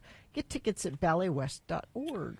Well, so boner candidate number one, the Flava Flav one, got quite a number of votes. Although one of our listeners, Nicole, who can be very prim at times, says, to be fair, Flav does have a criminal record. But the winner, and Stephanie points out that with this candidate, I said that I think I said the NAACP should sanction them and make them forfeit a game. Oh, no. Not the NCAA. Yeah. But I think both entities should sanction them. They should be sanctioned by everyone. Yes, they should be sanctioned by both the NCAA and the NAACP. That's boner candidate number 3, the weird mascot and chanting F the Mormons. It wins boner of the day. There you go. All right, that's your boner of the day for today, December 6, 2024. Now qualified to be boner of the week. That will be decided by Dave the Flower Guy when he gets here at 9:50 this morning. Brought to you by? Sugar House Distillery, Utah's original Utah grain in a glass distillery. Today, we're proud to announce the new addition to the Sugar House family just in time for the holiday season. The release of Sugar House Distillers Bottled in Bond Blue Corn Bourbon. It's a new premium release featuring heirloom blue corn grown at the foot of the Sleeping Ute Mountain on the Ute Reservations. Can't get more Utah than that. Have another drink, it'll make you feel better. Have another drink, it'll feel alright. If you feel down and dry. Here he is, the benevolent despot of the Wine Academy of Utah, Jimmy Santangelo, wineacademyofutah.com. Good morning, Mr. Santangelo. Good morning. Bill, you're at home. We got this delicious bourbon in here. Yeah. It's medicine. We have your medicine. Medicinal your purposes. Medicine's here. You don't know how sad I am right now. Well, maybe we'll have to do a delivery for you so you can taste it somehow. All right, thank you. We'll figure it out. So this is James Fowler's latest, huh? Yeah, man. This Sugar House Distillery. This is a bourbon. Bottled in bond. So a couple things about bottled in bond. You are at 100 proof, so 50% alcohol by volume. All right. You have to. It's from a single batch, from a single housing of barrels in the distillery. They can't move them around and things like that. And then you can only harvest them, if you will, in the spring or the fall of a few years later. These are very specific instructions. Very specific. Why are they so specific? It happened after Prohibition. In 1933 to allow for the quality of whiskeys, because during bootlegging in the time, during Prohibition, you had some just rot gut kind of stuff, lack of quality, bathtub gins. And they'd make that bathtub gin, and then they'd put coloring in it to make it look like bourbon and sell it as bourbon. Yeah, all kinds of things. So, yeah, you're exactly right. Yeah. So bottle and bond was a terminology, a technique, and then it went out of favor as quality improved, but then they're kind of coming back with it. This is the cool part about this whiskey, the Sugar House new bourbon whiskey. This is cool stuff. Utah corn, the Ute corn, blue corn, from the base of the foot of the Ute Mountains in southwest Colorado. Yeah, the reservation. The reservation, that whole area. Yeah. And wheat from here. So a true grain to glass. We've all heard farm to table in culinary. This is grain to glass. Not a lot of distilleries in the country can claim that, and our friends here at Sugar House are certainly doing that. This would be a great holiday gift. Like, here's an idea. If you have somebody from Utah that's moved away, you want to give them a Utah present. There you go. This is a Utah present. I like that. I'm thinking of moving, Gina. Just so you can get the present. So this is a sneak peek. This is available. I got this at the distillery. This is a sneak peek. It's going on sale to the public Friday the 13th next week. Next Friday. And it's at the store? It'll be at the distillery. Just at the distillery. At the distillery. And it's a limited release. I've been tasting this stuff out of barrel for a couple of years. And I remember when James tasted me on it. And it had this like real, almost red clay-like thing coming out of it, just this earthiness of a whiskey, of this corn whiskey. And then I'm just assessing it now. Mm-hmm. It's proofy. It's proofy. It's got a lot of because it's the 100 proof, strong, 50 yeah. ABV. I was going to say it's powerful. But I don't mess with anything under 100 proof. But don't like waste that wild Bill's turkey. time. but you say you were sampling in the barrel. Does he give you a straw or something when you show up? So what you do? It's called. Yeah, there's a doohickey. Yeah. Yeah, it's a doohickey. It's a thief. It's a long. What? It's called the copper dog in Scotland. Or you have just this long pipette. You might have remembered that in chemistry class, the labs, that pipette where it's a long glass tube, and you put you insert it into liquid, and then you put your thumb over the top, trapping in that liquid. You pull it out, and then you pipette it out into glasses or otherwise. And that's real typical to be able to do. Or, as some distilleries love to do, they'll get their drill and they'll just drill in the side of a barrel, and this stream of whiskey comes out, and you got to catch it. You got to catch it, and then block it up. Take a little wood plug, and then tap it in with a rubber mallet. You drill, and then you show me where to lay down. That's right. Right in the gut. Like a cartoon. Yeah. But this is spicy. This has got some great flavor. You got a little bit of that cinnamon spice that's from the wood coming out. But you got this nice warm mouthfeel. I think with a drop or two of water, that's what I was thinking. Yeah. I want mine on ice. Yeah, a little bit of ice, and you'll have more of that cinnamon and spice in the butterscotch, and the cloviness will come out for sure. There we go. So that's Sugar House Distillery, and they're located there in South Salt Lake. Yeah. Yep. And you can get this as well as their canned products and any of their products right there at their package store. Yeah. We're going to keep Jimmy for another segment, which means we can take your questions at 877-602-9696. We've already got some text questions lined up because people are shy, 33986, or you can call 877-602-9696 and talk to Jimmy after these messages. Traffic. I'm surprised, pleasantly so, that we don't have more issues to tell you about this morning. I'll just take this opportunity to remind you there is a dense fog advisory going on till 11 a.m. I think like Legacy Highway seems to have a problem with that. But no accidents to tell you about right now, so just make sure your lights are on and you leave some extra space, and be aware that the roads could be slick, even though we haven't had any storms or anything coming through. That's traffic. All right. Thank you very much. 877-602-9696 is the number to call if you want to talk to Jimmy Santangelo from the Wine Academy of Utah. Questions about beverages, probably for the holidays. I mean, it is fast approaching. We're going to talk about eggnog a little bit coming up. So stand by for that. KXRK Provo. Did you know you could stream Radio from Hell on the X96 app? So now you don't have the excuse of, I don't have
X986. Like Diane in Mill Creek did. She said, "What is eggnog anyway?" Well, I don't know what eggnog is.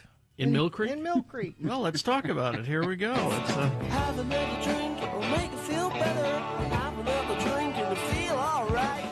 If you feel down, The head barbarian of the Wine Academy of Utah.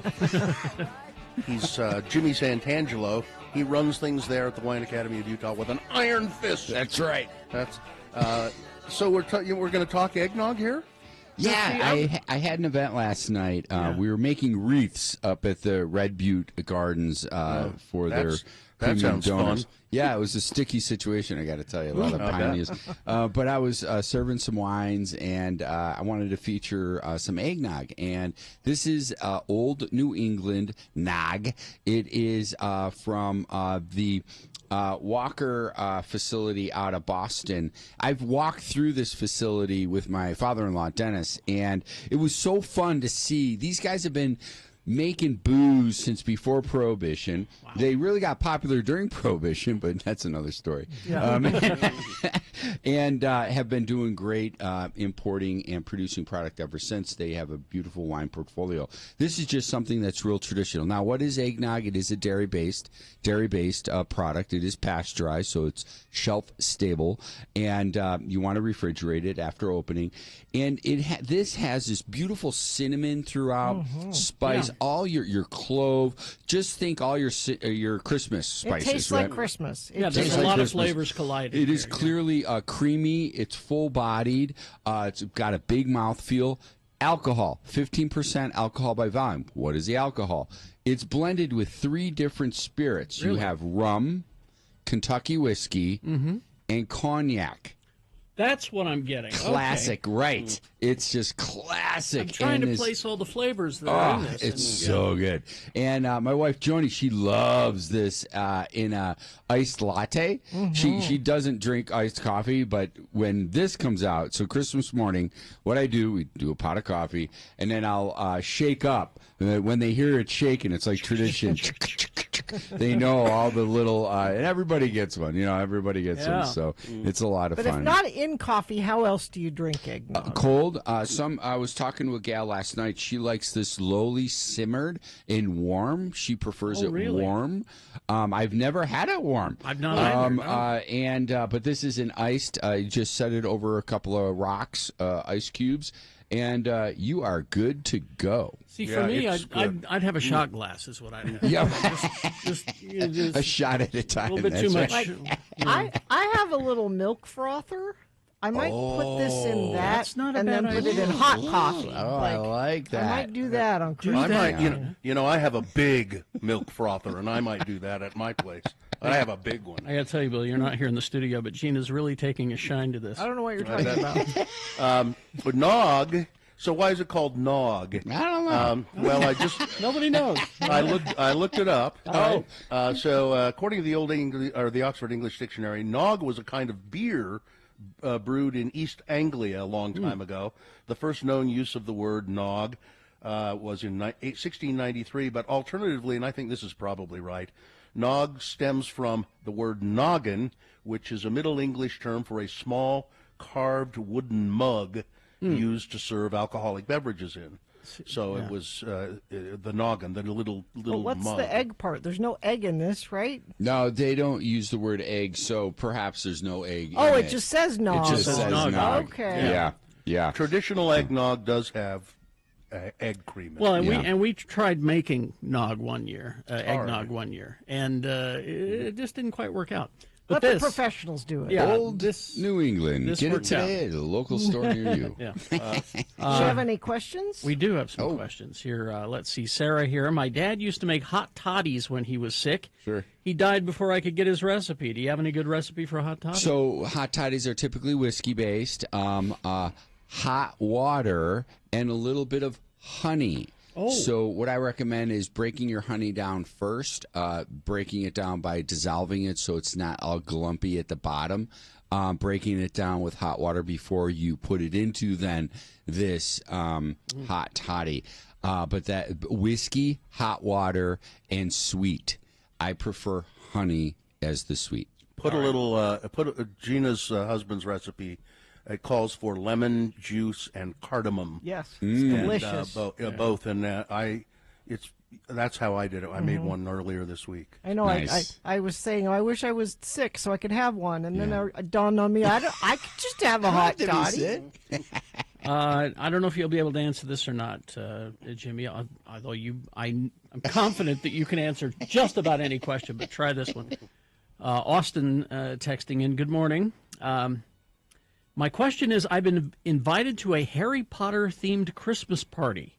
Uh-oh. I don't drink, but I've been assigned to bring an adult butter beer. Any ideas? Yeah, so there is a local distillery. What the heck is it? It might be from Ogden's Own or another I think one. You're right. Yeah, let me look. Yeah, they've got a liqueur that would complement, like a liquor, an alcoholic beverage that would complement this with root beer, like, or the butter beer, right? Mm-hmm. And then what makes, so you've been to Disney and had the butter beer at the Harry Potter? No. You haven't? No. So you can go right up to the bar and they give you these big old things. So the kids get the butterbeer glasses. We still have them, the mugs at the house, and they got their butterbeer, but they also have adult butterbeer. I forget the spirit that was in it, but I do remember when having it, I'm like, I wish this was rum.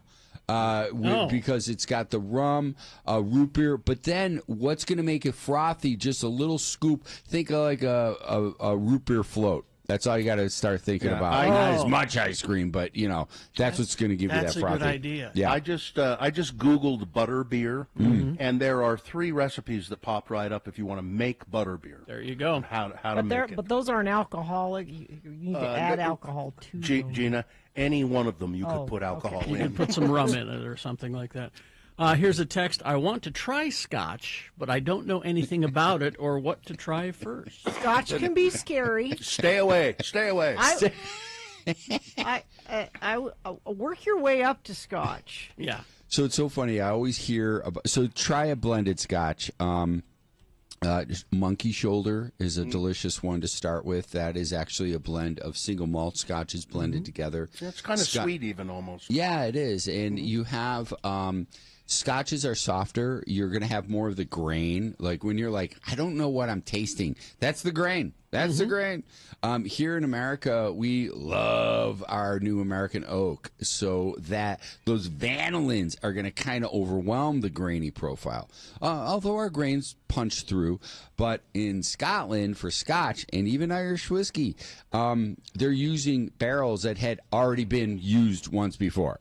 So you're not going to get as much of that, barrel effect, impact, covering up those flavors. So it's very grainy, but I would recommend Monkey Shoulder all day. Yeah. And finally, this question: is a fuzzy navel a good beginner drink for ex-religious people? I would say it is the beginner drink. Yeah. Honestly. No, absolutely. That sweet style peach. What is that? Peach schnapps and it's easy. That I just got brought back to Florida spring break, like '89. That is the one. Now here's a quick butterbeer recipe. Okay. All right. 1 liter of cream soda, 2 to 3 teaspoons of butter, 2 to 3 teaspoons of brown sugar, 1 cup of heavy whipping cream, and 4 to 5 Werther's Originals. I don't know what you put in Werther's Originals. There's your Butterbeer those has are kind caramel of candies. they kind of have a butterscotch. It said you could put butterscotch schnapps in. Oh, that's what I would do Butterscotch instead of the schnapps. Werther's, because you're never going to break those down. Yeah, you're not going to break like those dissolve them. Anyway, there you Well, thanks, guys. And you know what? I'm super excited about Scotland coming up June 21st. We already have 2 folks joining us. It's a trip for 14 people. Kim Dastrup, our yoga and meditative instructor. Me on the stick for all Scotch needing things. It's going to be a great trip. So go to the wineacademyofutah.com for more information. Leave the eggnog. Gina said that you work your way up to Scotch. Yeah. I worked my way up to Scotch, and then I worked my way back down again. Let's see. Friend of the program says, traffic update, westbound I-80 approaching Tooele. The fog is so bad I can barely see the car in front of me. Well, don't text us then. Exactly. Watch what you're doing. Well, I'm glad we know. No, thank you for sending that in. I appreciate it. 33986. Heard from another friend of the program that says, please, Gina, will you have everyone make sure their lights are on? This is ridiculous. Yeah, we do have a dense fog advisory on till 11 a.m. So you might not be expecting that on your commute this morning. You should expect it. It sounds to me like they want you to go out and turn everybody's car lights on, Gina. Stop by the Broadway Media Tower on your way to work, and I'll make sure your lights are on. Haster Games for board games, Magic the Gathering, Pokemon, miniatures, dice paints, and more. Haster Games, 6831 South State, or HasterGames.com. Caramel vodka is apparently good in butterbeer. That would be another thing if you could find some caramel vodka. They've got every flavor of vodka now, you know. Fruit Loops, for God's sake. No, don't do that. Don't do that. All right. Beat Gina coming up after these messages and a song. It's some pop culture trivia, very easy to play. What is the prize? Oh, it's a big prize. Kilby Block Party coming to the Utah State Fair Park this May 15th through the 18th. That's several days. These tickets are All good 4 for days. the whole run of it. That's a hell of a prize. All right, beat Gina at 877-602-9696 after these messages and a song. Listen up, radio.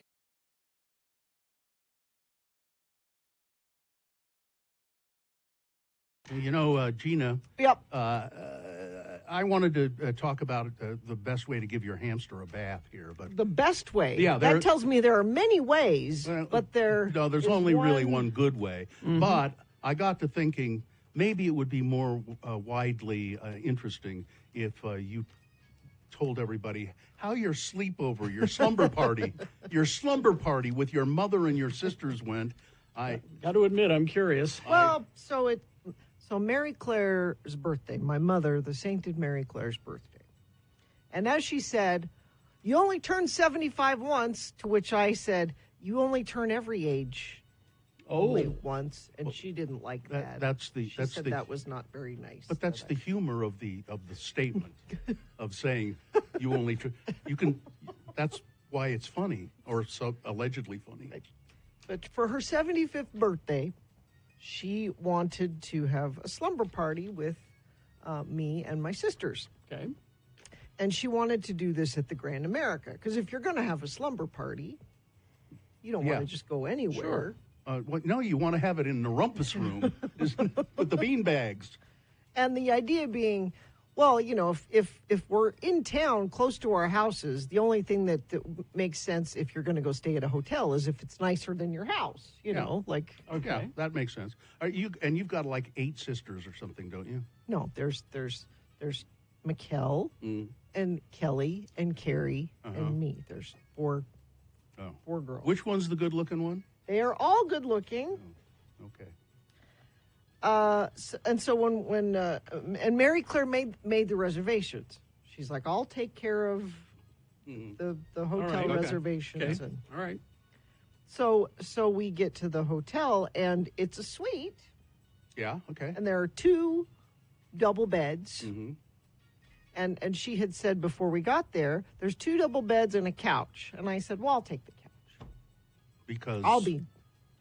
Because you're the one who always. Well, just because why not? Plus, then I don't have to sleep with anybody. There's the real reason. That's it.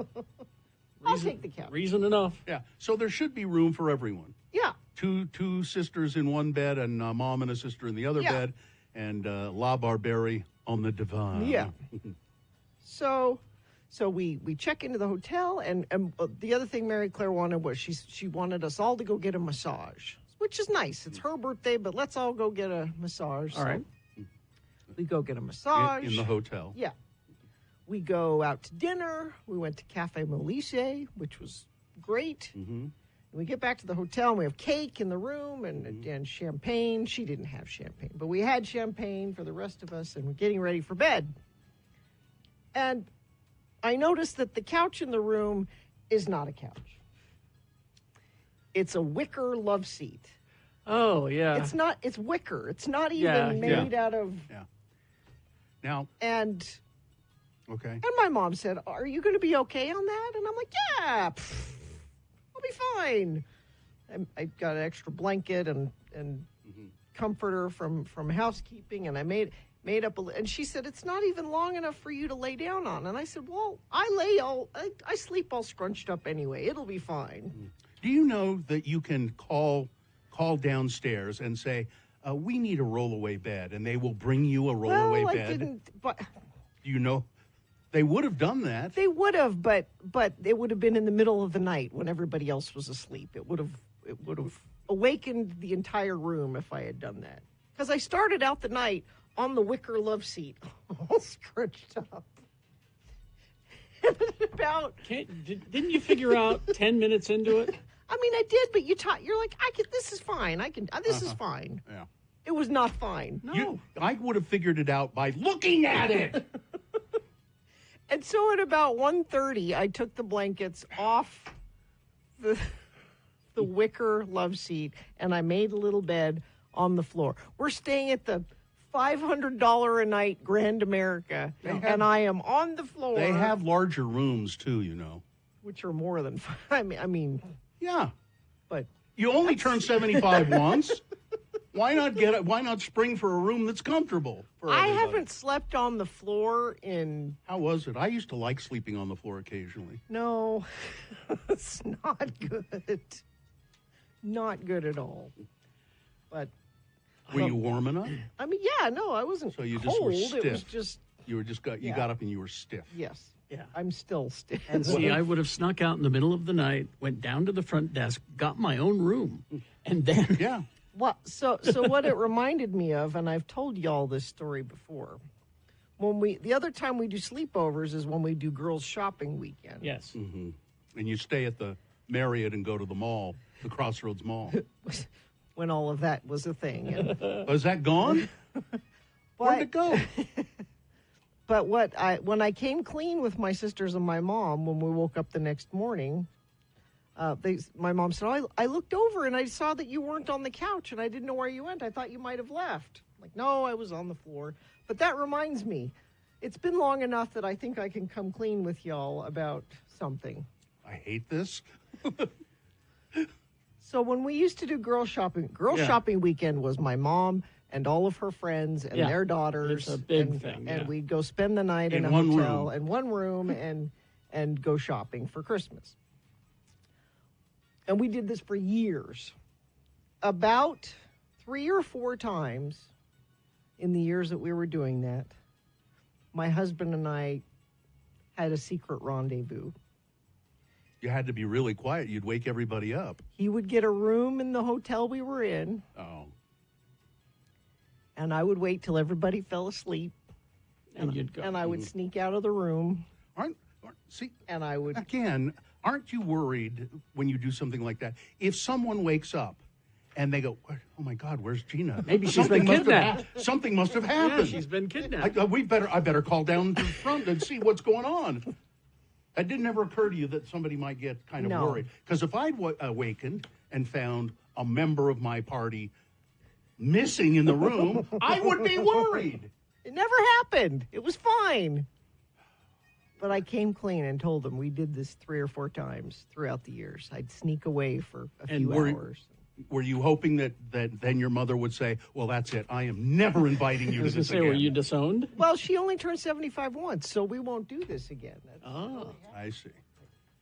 Well, on the floor. You know, and the floor of the Grand America is no nicer than the floor in any other. Many of the things you do are just inexplicable to me. And but I'm going to tell you. So if you're very stiff and you're still stiff today, the best way to deal with that is to walk. On this day, why not? That's a song we should hear more often. It is. And on this day in 1961, David Lovering, the drummer for the Pixies, was born. All right, 8:23. Is this a sponsored feature, Gina? X96 presents the Kilby Block Party, coming to the Utah State Fair Park May 15th through the 18th, featuring Weezer performing their critically acclaimed Blue album, plus New Order, Beach House, Justice, and many, many more. Devo, I mean, come on now. Jeez. Any of these are reason enough to go. Tickets are on sale now at KilbyBlockParty.com. All right, brace yourselves. Hang on to something solid and steady. I am. You're about to experience the rock and roll action of the nation's favorite game show, Good Lord. Beat Gina. I'm announcer Johnny Ola. Say, when you're choosing a bath soap, look for one that gives you bare skin beauty. It's the new bath-size Palmolive with its famous beauty lather. New fragrance, new charm, new allure. If you want to be a real bare skin beauty, get bath-size Palmolive and use it daily in tub or shower. See how proper cleansing with this big, thrifty bath-size Palmolive is. It smooths and softens its arms and shoulders. How famous its beauty lather helps you lovelier all over. You'll find economical, long-lasting bath-size Palmolive makes oceans of rich, creamy beauty lather. Get bath-size Palmolive for bare skin beauty. Your whole family will love it, and menfolk will love it too. And now, speaking of menfolk, the manliest and folkiest game show host on radio today. Okay. Carrie Jackson. Thank you, Johnny Ola. You're welcome. All right, professional game show announcer. You don't know how professional. Exactly. It's very difficult to Let's do that. go. Let's go to the randomizer, and it has chosen a contestant out of all of our lines. Taylor is going to be your contestant today. Gina, are you there, Taylor? I'm here. All right, Taylor, we're going to toss a coin to see who goes first. It will give you the advantage if you call it correctly, heads or tails. I heard you say yesterday heads is a little rigged, so let's go with that. It seems to be. I don't get this coin. Yes, look, see heads. What? Maybe it's heavier. All right. On It's one the side. it's the National Center for Veteran Studies at the University of Utah coin. Maybe I need a new one. Anyway, but you won the coin toss, All Taylor. right. So that means you go first. First question is for you to answer on your own without any interference from anyone. It's multiple choice, pop culture trivia. If you get it right, you get the point. If not, I'll allow Gina to answer the same question. If she gets it correctly, she gets the point, stealing your point away. We'll go back and forth till one of you has 3 points. Now, if, Taylor, she manages to claw from behind and beat you, what are you prepared to do in her name? Tip the season, so it's a $50 donation to the road home. $50 donation to the road home. All right. And, of course, you can make your donations online at x96.com. Your financial donations, that is. But if you have items to take to the road home, you know, coats or hats or boots, things like that, take them to a Rocky Mountain Chevy dealer near you, and that's also at x96.com. All right, first question for you, Taylor. Let's begin. I got some leftover superhero movie trivia. All right, here we go. Taylor, Zack Snyder's Justice League is deemed the original version of Justice League, expected to reform the bridge of continuity between what 2 movies? So this is, you know. Okay. Did you catch that? Justice League. Yeah. Justice League is deemed the original version of Justice League, expected to reform the bridge of continuity between what 2 movies? Is it 1, Batman and Man of Steel? Is it 2, Ant-Man and West Coast Avengers? 3, Batman v Superman, Dawn of Justice and Aquaman? Or 4, Barbie and Oppenheimer? I believe that's 3. That is correct. Batman and Dawn of Justice. That's 1 point for Taylor. Now we go to Gina. Gina. Yes. The superheroes are never actually referred to as what in the Justice League? Okay. The Justice League movie, they are never referred to as what? Okay. Is it 1, superheroes? Okay. Is it 2, homewreckers? I mean, did you see what they did to Metropolis and Gotham? I know. 3, the Moneymakers, licensed to print. Or 4, the Justice League. Oh. Well, they're not. I'm going superheroes. Oh. No? No, terribly sorry. Nope, terribly sorry. That's the wrong one. Taylor? You get a chance to steal. It must be the Justice League. They are never referred to as the Justice League in that movie. All right, it's 2 points for Taylor. Wow. And he controls. This could be really over quickly, Taylor. It could be, because we got some leftover Little House on the Prairie trivia, Gina. Give me some of that. Terribly sorry. What is the name of the episode where Mary got her glasses for the first time? What is the name of the episode? This is before she went totally blind. Oh, this again. Taylor, is it 1, look up, look down, look at my thumb, gee, you're dumb? Is it 2, a sight for sore eyes? Is it 3, I can see for miles and miles? Oh, this is an easy one. Or 4, 4 eyes? Number 2. Look up. Nope. Nope. Terribly sorry. Not a sight for sore eyes. I can see for miles and miles. Really? No? That's your answer? No. It's Four Eyes. Is it really? It is Four Eyes. Well, Well. Gina, as we have learned with all of this Little House on the Prairie trivia, Yes. you don't know anything about that That's show. not Apparently. true. Well, let's try again. Okay. All right, Gina controls the question. It's 2-0. Got one more Little House on the Prairie. Okay. trivia. All right, Gina. Michael Landon had a unique way of inspiring child actors and actresses to cry when required for a scene. It happened a lot. He'd work himself up emotionally, face her with his eyes full of tears, and ask her what? Is it 1, listen, do you smell something? Is it 2, do you know how much I love you? Is it 3, you're really not very good at acting, are you? Or is it 4, do you know how much I hate you? Do you know how much I love you? That is correct. Well, there's a point for Gina. Now we go back to Taylor, who could win with this one. All right, Taylor, let's see. Let's go to, it is Fight Club trivia. Here we go. According to Helena Bonham Carter, she based her performance of Marla on what? Is it 1, Sid Vicious's girlfriend Nancy Spungen? Is it 2, Judy Garland in the later stages of her life? Is it 3, George Jetson's wife Jane? Or 4, Sammy Davis Jr. Jr.?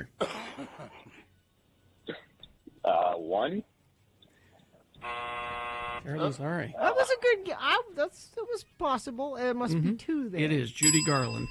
Well, it's tied up now. Look, see what can happen here? You thought this was going to go one way. It could go the other. All right.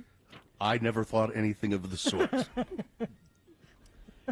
So whose question is this, Johnny? Gina's. Okay, Gina. Bambi trivia. Bambi still holds the world record for what? Is it 1, missed opportunities for fart jokes? I mean, flour is right there, man. Well. Is it 2, longest span of time between 2 consecutive installments of a franchise? Is it 3, Wesley Snipes as Blade playing a Marvel character the longest? Or 4, the most heartbreaking kids movie scene that makes kids cry?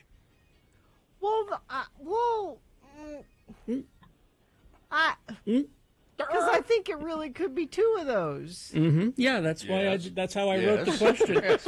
As a matter of fact, you might notice that's how he writes all of the questions. But they could be true. They both could be true.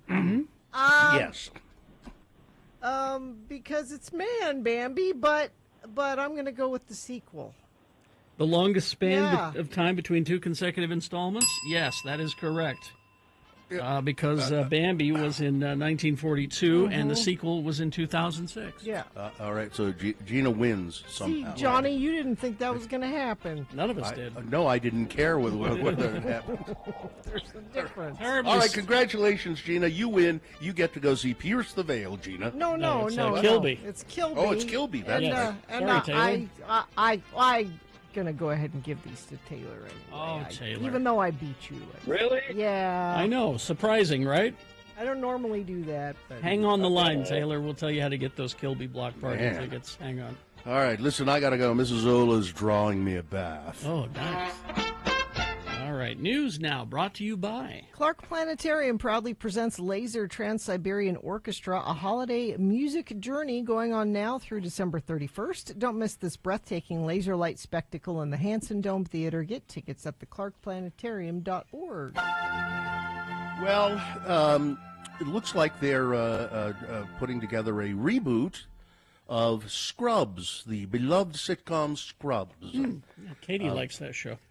Variety has learned that Bill Lawrence is working on the new iteration of the series via 20th Century Television for the broadcast network. The original series was produced by ABC Studios, which was recently absorbed into 20th TV as part of a restructuring undertaken by the parent company, Disney. Is Disney our parent company yet? I wish.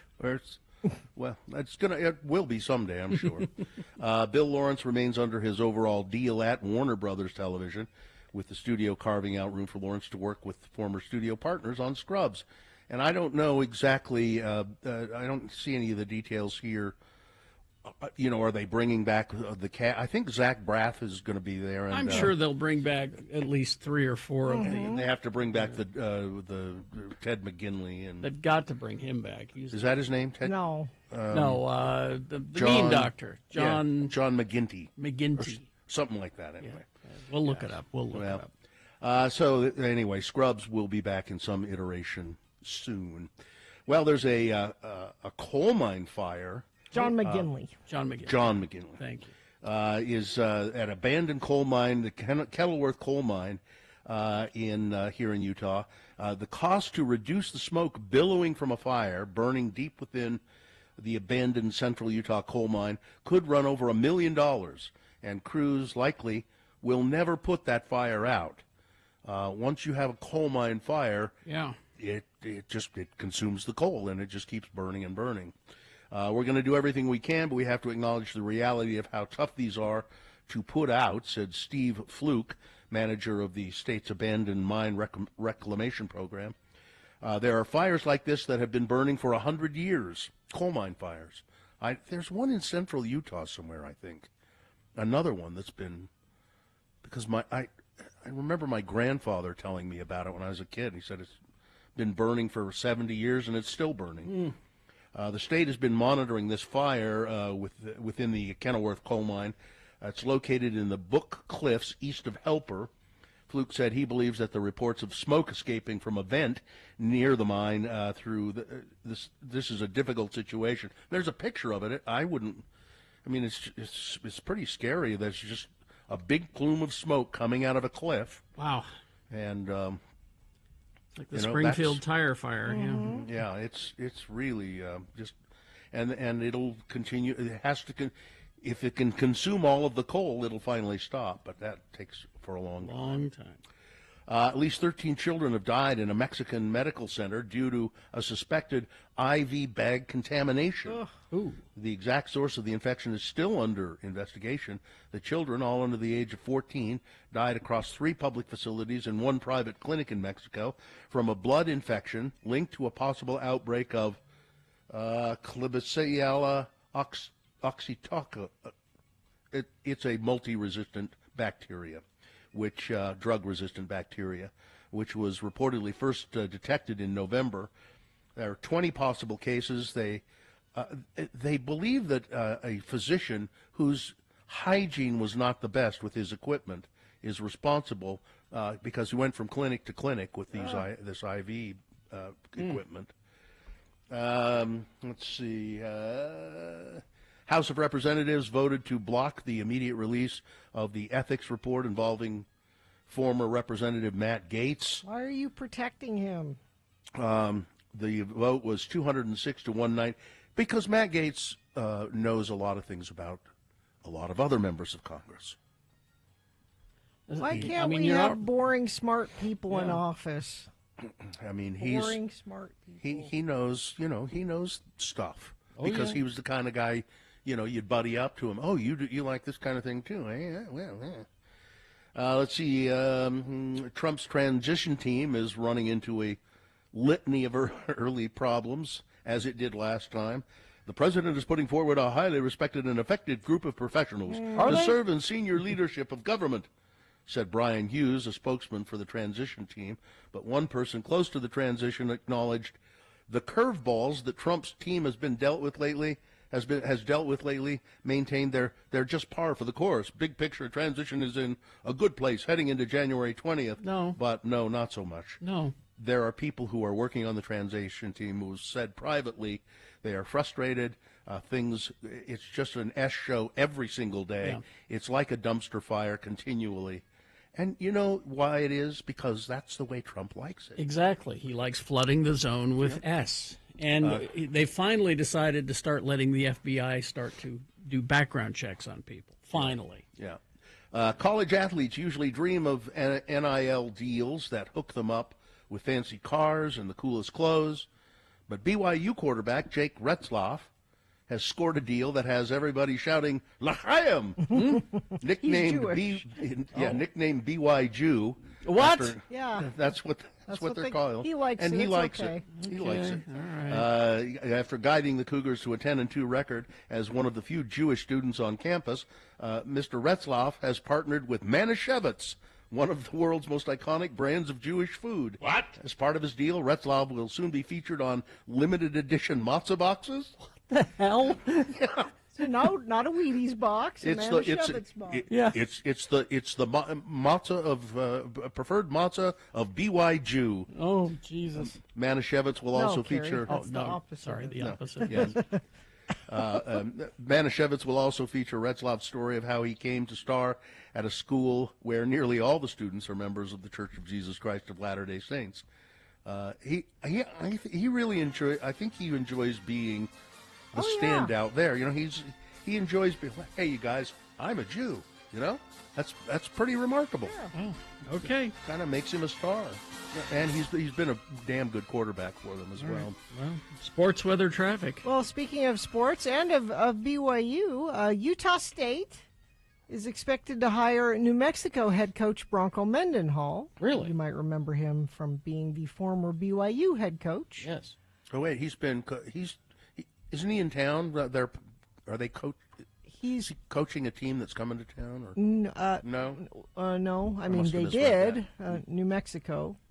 He was the head coach in New Mexico. How's he done there? I mean, not great. They had a losing season. Well, hire him then. And Utah football has hired Jason Beck, who was a quarterback at BYU. He's going to be the new offensive coordinator for the Utes. Let's see. You've got Utah Jazz on the road tonight in Portland. Portland's almost as bad as the Jazz, so maybe they can win this one. Let's like I said, I think the Jazz should just save some money and stay home. 8:00 tonight for that game. Utah Hockey Club tomorrow, early game at 11 o'clock plays the Sabres. Okay. That's your sports. Weather, I just actually got this text from someone that says, heavy fog on Legacy through Davis County, less than 1,500 feet of visibility at best. Okay. There is a heavy fog warning in effect today until 11 a.m. Legacy's always a bad place, but folks out by Tooele said it was bad out there earlier this morning.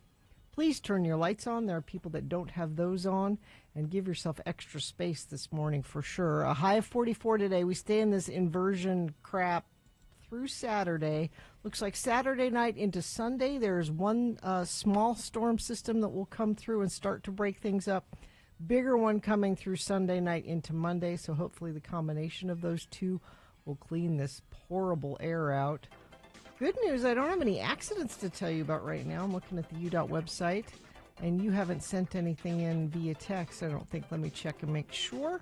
Nope, but if you see something, please let us know. Oh, yeah, you have a couple different people reporting the fog, but no accidents. 33986. Would you like to gain strength, balance, flexibility, and confidence with training from United Studios of Self-Defense? You can and you will. To receive 1 week of free martial arts lessons, go to ussdutah.com. All right, so we'll take a break. We'll be back after these. Stand by.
X96.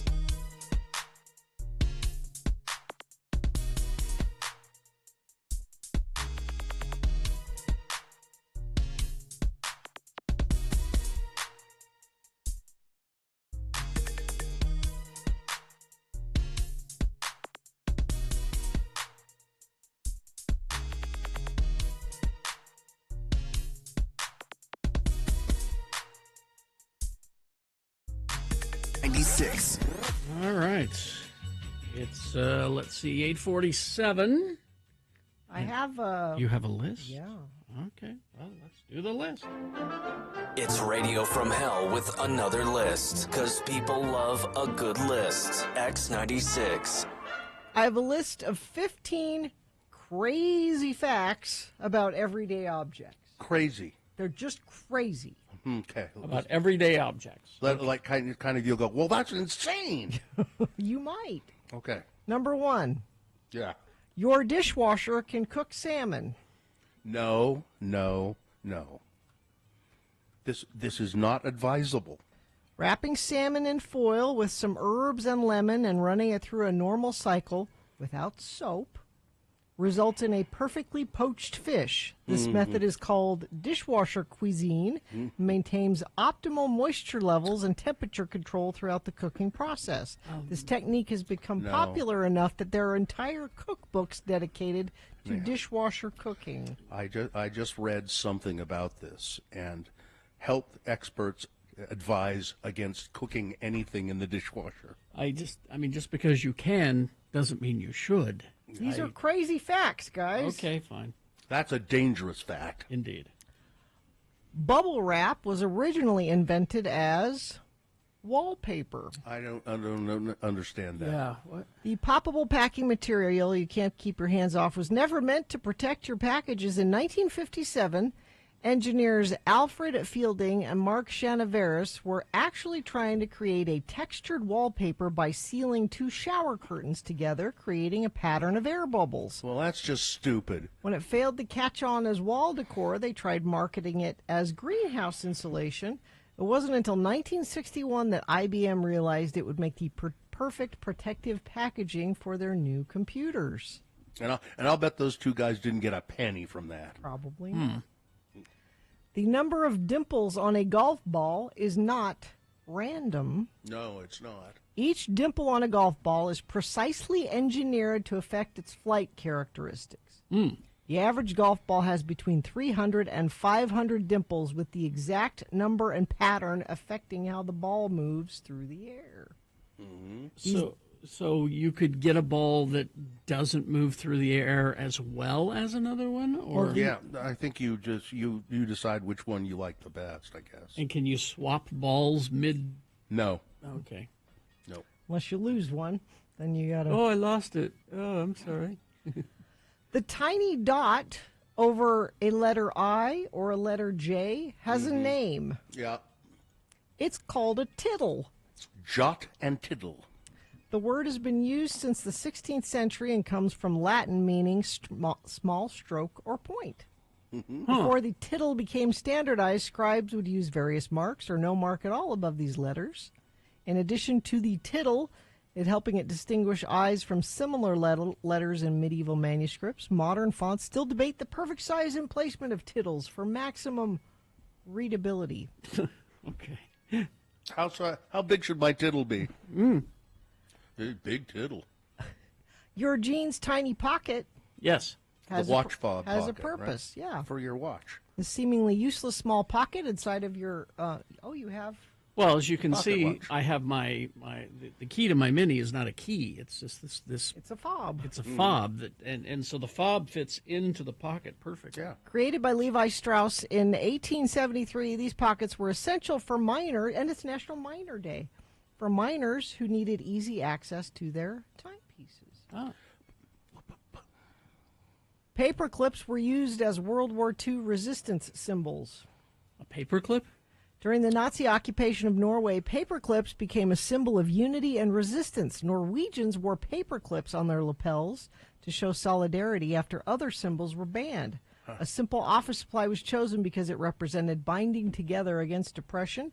The practice spread throughout occupied Europe as a subtle form of protest. So I'm going to start wearing paper clips again here in a month or so. Should we bring it back? Yeah. Yeah, let's do that. A barcode reader reads the white spaces. Not the black? Not the black lines. It reads the white space. I always thought it was the black spaces. That's what everybody thought. Right. Well, I never thought about it one way or the other. Hmm. And now that you say that, I go, oh, okay. The scanner light reflects off the white space being absorbed by the black bars. The arrangement creates a binary pattern that contains product information. I mean, now that you say it, it makes sense now that the scanner would read the brighter, the light-emitting color or whatever it is. Your pencil can write a line that's 35 miles long. That's that would take way too much effort. That's about 45,000 words. Somebody figured that out.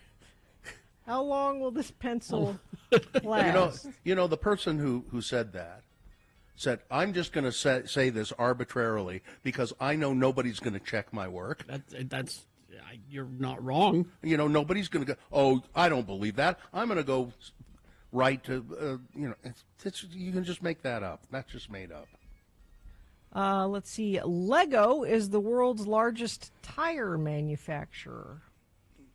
Toy company you associate with plastic bricks actually produces more tires than Goodyear, Michelin, and all other tire companies combined. You know, the little... Oh, the Lego tires. Okay, all right. Oh. Well, they're obviously much smaller. Lego manufactures 700 million tiny tires every year. And they tire me as well. Your kitchen sponge is dirtier than your toilet. Oh, I know. Yeah, kitchen sponges are not. Yeah. They throw those out on a regular basis. Yeah, they're just disgusting. I always throw them in the dishwasher, not when I'm cooking salmon, but when I'm washing dishes, like at the every night the sponge goes in the dishwasher. Oh, that's not a bad idea, actually. Oh, okay. That's what I do with it. Let's see. Your keyboard is probably filthier than a sponge or a public toilet seat. Well, I know Bill's is. I'm sure that's true. 75,000 bacteria per swab on an average keyboard. Wow. And finally this... They didn't say anything about Cheeto crumbs. No. Cheez-Its. Rubber bands have an expiration date. Yes, they do. The elastic in rubber bands breaks down over time, making them less stretchy and more brittle. I don't think they stamp a little date on your rubber band. No. They don't last forever. You can tell. You can tell. They start. I hate it when people call rubber bands elastics. Hmm. Do you have an elastic? Well, I mean, that's not. They're rubber bands. You can call them an elastic. No, you can't. They're rubber bands. An elastic is the stuff they put in your underwear. The stretchy stuff in your underpants. Are they? That's elastic. Are they made of rubber anymore, or is it some kind of? I don't think they're made of rubber. Plastic. Yeah. I don't know. They're made of silicone, probably. Oh. Well, there's your list. That's a list. Yeah. All right, thank you. We hope you'd enjoyed another list with Radio from Hell on X96. Traffic. I'm surprised, pleasantly so, that we don't have more accidents this morning. That dense fog warning is in effect till 11. We've heard from people in Davis County around Legacy, and also folks out in Tooele saying it's bad out there. No accidents right now, though, being reported. Just a reminder to give yourself some extra space and make sure your lights are on. You don't want to get hit or hit somebody else. The Stateroom presents, bringing you live music memories. Check out Pink Talking Fish. It's a fusion of Pink Floyd, Talking Heads, and Fish. Live at the Commonwealth Room on December 27th. Get tickets at thestateroompresents.com. All right. We'll take a break, play a song, and after the song, it's the Boner Recap Game. Easy to play, easy to win. All you have to do is tell us who won the boner this morning. That's pretty easy, actually, isn't it? Now that you think about it. And you'll win a prize. What is that prize? It's the special Radio from Hell chicken bucket filled with prizes. No actual chicken in chicken bucket. No. So the chicken bucket full of random prizes. 877-602-9696 is the number to call to play the Boner Recap Game. Easy to play. If you were listening, you know who won the boner this morning. That's the question we will ask you. If you weren't listening, you could guess, but why guess when you could cheat? It's kind of tricky today, actually. You may want to make sure you cheat. Go to x96.com, look for the box that says boner voting, December 6, 2024. Click and vote, and you'll see the word winner right next to the winner to get that chicken bucket full of prizes. 877-602-9696 is the number to call. Zero Res. You had folks over for Thanksgiving, and they wore their dirty shoes in your house. They spilled cranberry sauce on your couch. Mm-hmm. You need Zero Res to come to your house. They have an X96 special offer right now. 3 rooms of carpet clean for $119 plus a 4th room for free, and that comes with a food donation. Just give the technician a bag of non-perishable food items at the time of the cleaning, and you'll get that 4th room clean for free. All food will be donated to the Utah Food Bank. Get your home ready for the holidays, and what better way to do that than with Zero Res. They're going to come clean your couches, your carpets, and you might think, I don't want to clean my carpets in the wintertime. It's too cold and the carpets won't dry. No, they will dry fast. You're going to love it. They guarantee and absolutely stand behind every cleaning. So once again, 3 rooms, Zero Resified, $119. Get the 4th room free with a food donation. Call Zero Res right now, 801-288-9376, or go online at zerores.com and say you want the X96 special. Zero Res.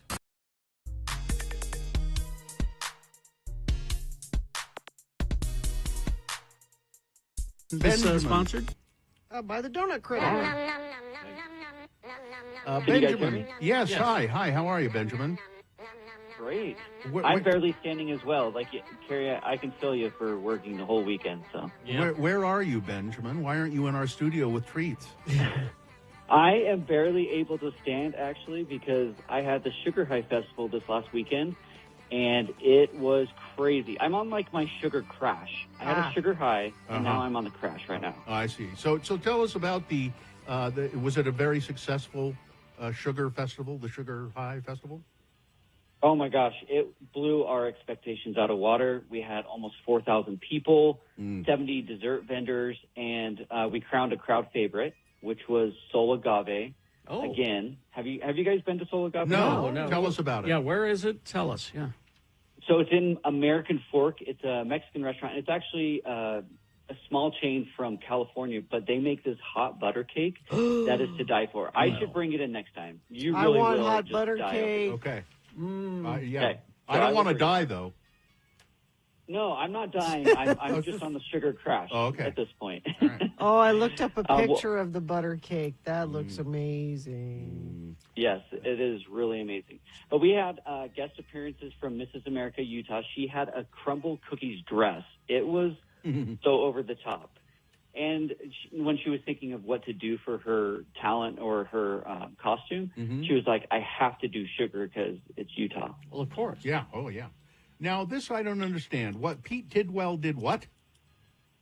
Okay, so have you seen Is It Cake from Netflix? Yeah. Yes. Okay, so he did that whole experience for us at Sugar High, where he did 3 podiums and then made one cake, and then the rest of them, were real life foods.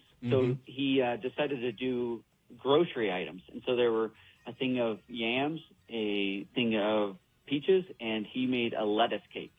And he fooled about 50% of the people. So it was a cake that looked like a head of lettuce? Yeah, so he made it out of wafer paper. You should go to his Instagram handle is The Mighty Baker, and he's showing some of the behind the scenes, and he's showing kind of like what it's made out of. It's really cool.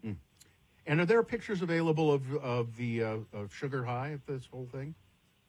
Yep, so if you go to sugar.high.events, you can look at our stories, and we're going to have a bunch of recap posts over the next few days. And so it's not for another year, so, get in early. We're going to start releasing tickets and dates and everything in the next little bit. So, yeah, if they follow along on sugar.high.events on Instagram, then they can get that info. So. All right. And now it says here, it is the season for apple cider donuts. What makes an apple cider donut?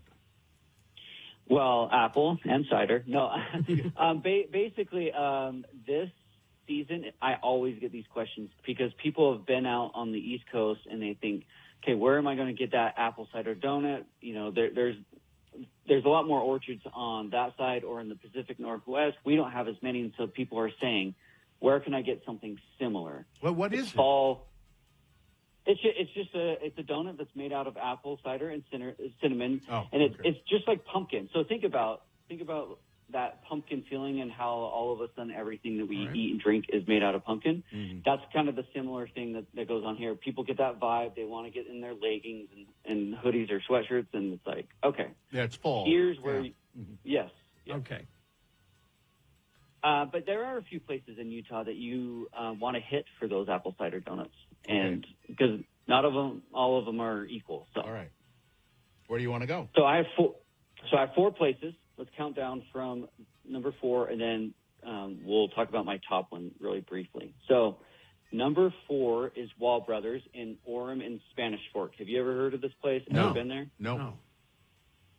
So same thing, tied to an orchard, and they have a bunch of other like treats and other things. They have kind of like plants and other things going on. It's just a really fun place, and they cook them up fresh. So those are really good. A similar one in that vein is called Burgess Orchards, and they're in Alpine. They same thing. You can go and kind of just enjoy the fall, see their orchard, and more or less get a good experience there. Mm-hmm. And then for number 2, we have Roley's Red Barn. Now this one is an experience. So some of these you actually need to go into fall festivals and really enjoy it and then get those. It's apple picking Have you season. been to, I've passed it on the highway, Santaquin. Yeah. Yep. So it's that barn on the right-hand side, but they also have a location in St. George. But, yeah, it's fun. You go get your pumpkins, you go on all the different rides, and then you get some treats. Okay, so. Tell us about the Crossy Ranch quickly. Okay, so Crossy Ranch is in North Salt Lake, and these are the best. These are the ones that everyone that comes in from other states and they try these, they're like, okay, this feels like home, this tastes like home. Mm-hmm. These apple cider donuts are simply the best, but you do have to go into the fall festival. I'm trying to convince them to just sell them to the public like a drive-through outside of their orchard. They should. But yes, they should, because honestly, these are the best, and if you've ever tried them, you would know that they're the best. And how are their apples? I'll bring in. They don't do apples. They do just like more. They do like a lot of cattle, and then they do a lot of the animals as well. So they do baby animals in the spring, and then just like a fall festival. Bill, there's more to fall festivals than apples. Not in my world. It's apples, and I'm anti-pumpkin spice, by the way. And pumpkin spice. Well, that's why everything. I was going to do apple or a pumpkin spice, but I was like, it's pretty controversial, so I didn't know if I should do pumpkin or an apple cinnamon. Well, I'm glad you did apples. It's Benjamin Lee, the Donut Critic. You can find all of your stuff where, Ben? DonutCritic.com or Donut Critic on Instagram. All right. Talk to you soon. We want that butter cake. We want it. Yes. Okay. I'll bring it in next time. Okay. Get that butter cake. All right.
Eurythmics.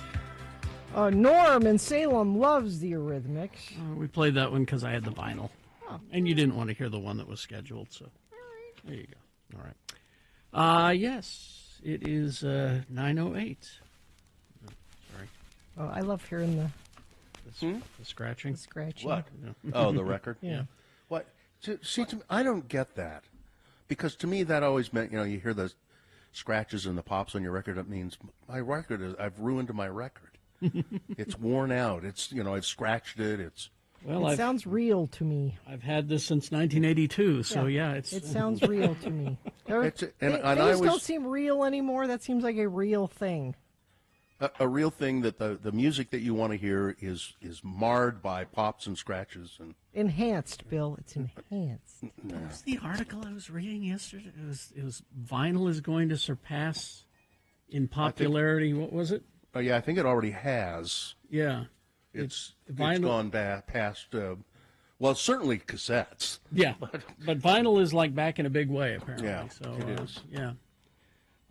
I'll have to hook up my turntable at home. When the apocalypse comes, you're going to want to listen to music. If we learned anything from zombie shows, that is what you're going to want is the vinyl. Your digital music is going to disappear. I've trained my family to sing.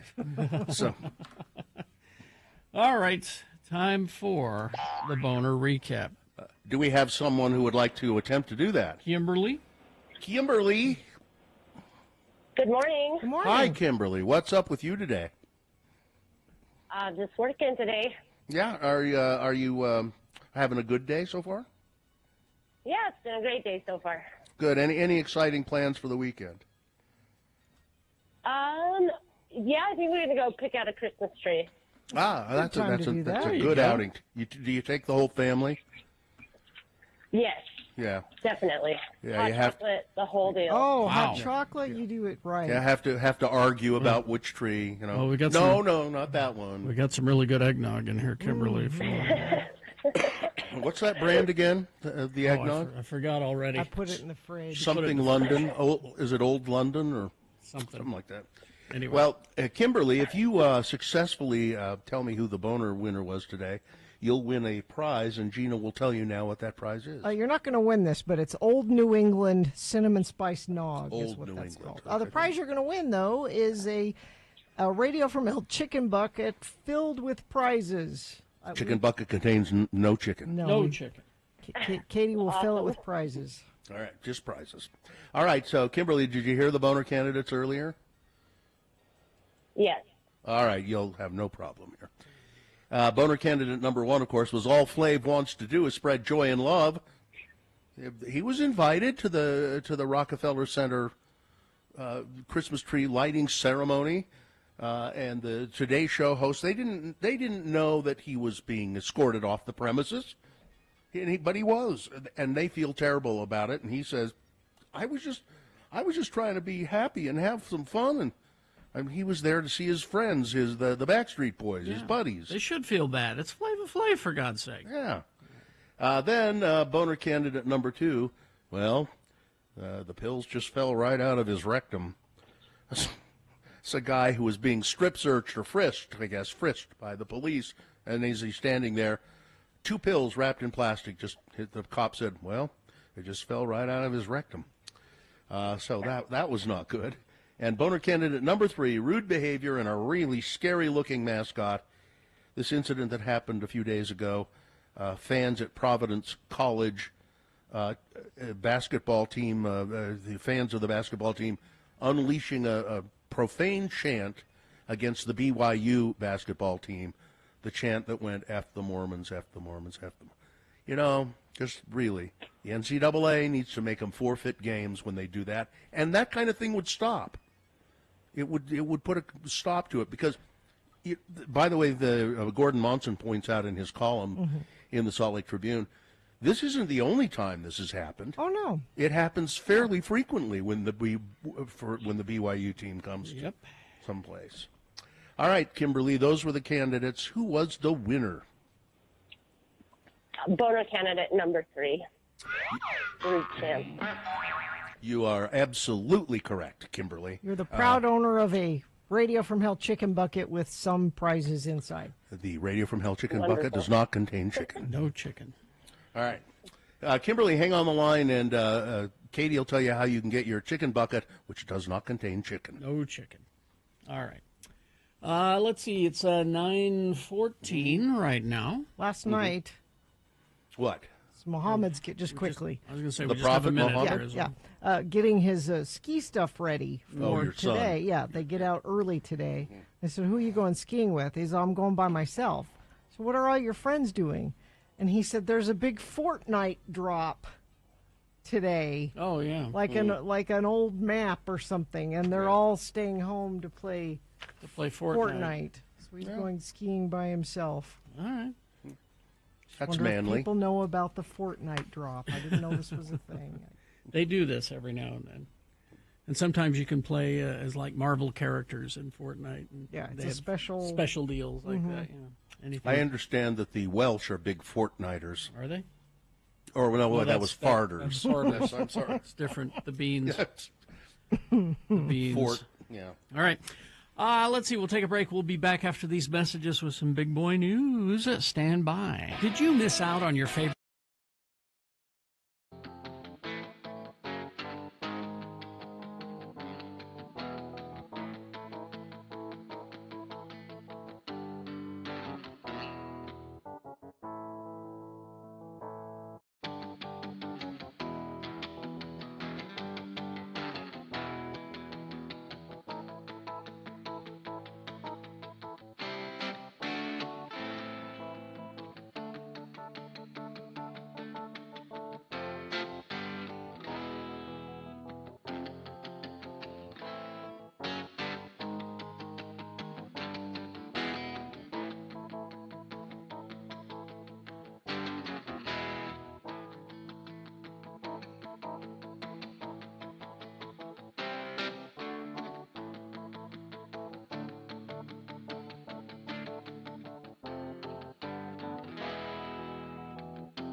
It's Radio from Hell. All right. Let's see. It's 9:20 right now. Time for some big boy news and opinioendo brought to you by Poplar Street Pub is the place for hockey. Every NHL game will be televised, featuring daily drink food specials like their animal-style sliders. Poplar Street Pub within close proximity to the Delta Center. More information at poplarstreetpub.com. Polar bears rarely attack humans. Mm-hmm. But sometimes they move inland to search for food, and problems can occur. A man in Canada's far north leapt onto a polar bear's back. Why would you The next two words I'm going to say will explain why you would do that. He jumped on a polar bear's back to protect his wife from being mauled. The unnamed man suffered serious injuries but is expected to recover. The couple left their house at around 5 local time to find their dogs when a bear, which was in the driveway of their home, lunged at the woman. The incident happened at Fort Severn First Nation, which is a small community of about 400 people in the far north of Ontario. The woman slipped to the ground as her husband leapt onto the animal's back to prevent the attack. The bear then attacked the man, causing serious but non-life-threatening injuries to his arm and legs. A neighbor arrived with a gun and shot the bear. Several times it retreated into the nearby woods where it died of its injuries. The man was transported to a community nursing station. He was treated for his injuries. He will recover, and his wife was unharmed. Wow. That's pretty amazing. Let's see. Here are the most mispronounced words of 2024. Okay. Of course, the first one they mention is Kamala Harris. Kamala. People saying Kamala or Kamala. It's Kamala. Kamala Harris. One name that features on both lists, the award-winning Irish actor Barry Keoghan. Keoghan. It's not Keegan? Keoghan. No, it's not Keoghan. Keoghan. Oh, okay. I've been saying that one wrong. Yeah. Unlike many Irish variations where the G would be silent, but his name is pronounced Keoghan. Another dual entry is the fashion firm Shein. Many people, it's Shein. They say Shein, but it's Shein. Other notable entrants include Zendaya. Or Zendaya. It's Zendaya. And that's how it's spelled. Mm-hmm. It's spelled Daya. And that's but some people for some reason say Zendaya. Yeah. Semaglutide apparently is a one that people screw up all the time. Really? Is it semi-glutide? What else would they say? Let's see, they say that is pronounced semaglutide. It doesn't say what the other the way it's mispronounced. And let's see, and then this one bugs me a lot too, when you hear people order an espresso. Oh, it's not an espresso. It's an espresso. There's no X in it at all. There's not. It's espresso. Unless I go to Cafe Espresso, it's right on the sign. Yeah, that's true. Oh, I don't ever go in there. I don't ever go in there because they don't apparently have espresso. Let's see some other odd stories that I've been sort of saving up here. Well, let's go to this file. How about Last Week Tonight with John Oliver? Mm-hmm. Yes. Massively acclaimed, long-running HBO program. It has won the best talk show at each of the last 4 Critics' Choice Awards They ceremonies. do a nice job. It's been pulled from the Critics' Choice consideration this time. Why? The news comes after the organization behind the show, the Critics' Choice Association, was trying to reclassify it as a comedy series. Critics' Choice nominations are determined by CCA nominating committees, and the CCA's TV nominating committee recently decided that only shows that involve conversation should be henceforth eligible for the best talk show honor. Yeah, it's just him. There's no guest. Occasionally there's somebody else there, Huh. but hardly Rare. ever. Apparently this was born out of a desire to keep the Critics' Choice categories in line with Emmy categories. Interesting. It's true that the TV Academy in 2023 split into two its best variety talk series categories. Last Week Tonight won every year since 2016, but this year they have not been able to I don't know why they weren't able to just say, okay, we're going to put them in this category. But they're just sort of going to have to sit it out, I guess. You know, we don't teach civics in school anymore. You have to watch John Oliver to learn this stuff. I learn stuff every time I watch. Yeah. Let's see what else we have. There's a documentary. This would be interesting. Led Zeppelin's long-awaited documentary. Oh, yeah. Becoming Led Zeppelin is finally coming to IMAX in 2025. The documentary features new interviews with Jimmy Page, John Paul Jones, Robert Plant, rare archival interviews with John Bonham, who died in 1980. It's been announced that over 200 cinemas will be screening the film in IMAX across the U.S. and Canada beginning February 7th. I might actually get my husband in a movie theater. Would he go to I that? think he'd go to that. I know Ed Brass would join you, Yeah. I'm sure. So I'll take both of them. Make it an evening. I'd like to go to that. Okay, let's all go. Let's all go. Can I come? Sure. Can I come? Can I come? Oh, that would be fun.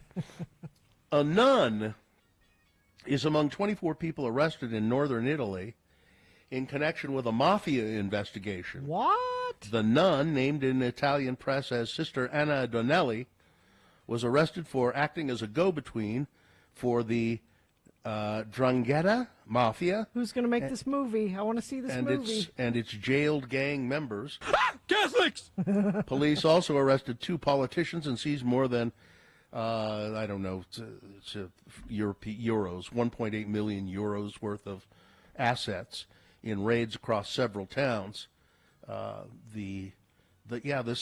Apparently this nun is involved in being a mafia go-between. I want a movie. That's got to be a movie. I'm sure there will be. Talia Shire as the nun. Yeah, there you go. I already did that story. I'm sort of skipping around here, so I'm. This is leftover news, so that happens. Yeah. So in the Chiba Prefecture of Japan, you can get a soft-serve milk ice cream, topped with generous slices of what? Raw whale meat. I'll pass. Nobody wants that. Does anybody want that? Hanamaru RFK Jr. Hanamaru Ichiba, a farmer's market at roadside rest facility Rosemary Park, began offering the unlikely dessert featuring the local specialty in September. The Warako district of Minami Boso is home to the only whaling station in the Kanto region. Pepper is sprinkled over the top because soy sauce cannot mask the distinctive smell of the dark red flesh of the whale. Additionally, a sauce used for a Korean raw beef dish is available. Umami Kujira Soft is the name of the ice cream. Now, I've had that. It looks good in photos with a whale-shaped glutinous rice wafer sitting on top. The dessert sells for 680 yen and is modestly popular. Modestly popular. So some people want it. It's $4.50. No, thank you. One customer said the combination of ice cream and whale meat is not as odd as it seemed. Another said the 2 ingredients are less ill-matched than one might think. Pantone has named their color for the year. They do this every year. What am I painting my house? The Pantone color of the year, 2025. If you like beige, we have you to thank for this. Pantone's color is Mocha Mousse. What? It sounds delicious. Yeah, it's an evocative soft brown or beige color. The creamy color is rich, sophisticated, lush, and nurtures us with suggestions of the delectable qualities of chocolate and coffee. I need to be nurtured.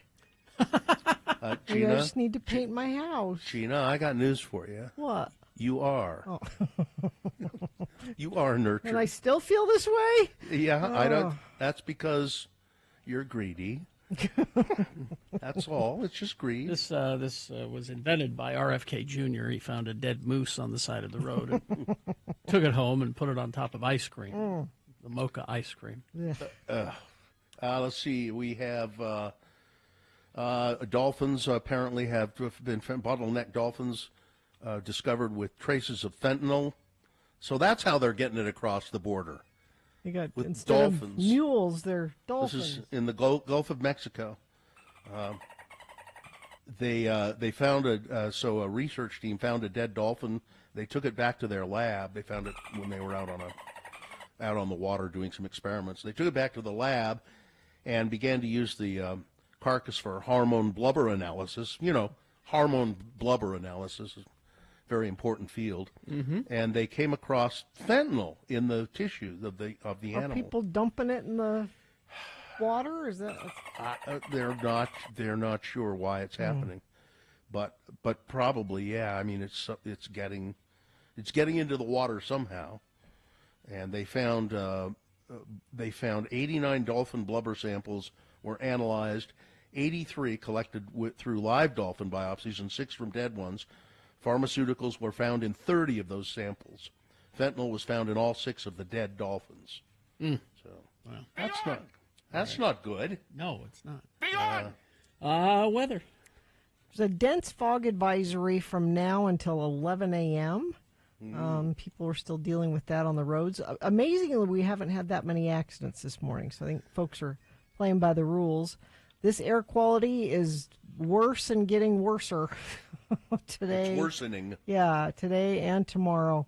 So, the good news, Saturday night into Sunday, there's a weak storm front coming through. Better chance of a storm Sunday night into Monday. So 2 different storm systems coming through. Hopefully the combination of those 2 things is going to clean our air out. We stay in the mid-40s for the next couple of days. Overnight lows in the mid-20s. Then we are pretty chilly on Monday. 37 is the high expected for Monday. Mark Miller Subaru, giving back through the Share the Love and Pause for the Planet. They support charities, protect animals, and improve our planet. Join Mark Miller in making a difference. Thank you.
It's Radio from Hell. All right.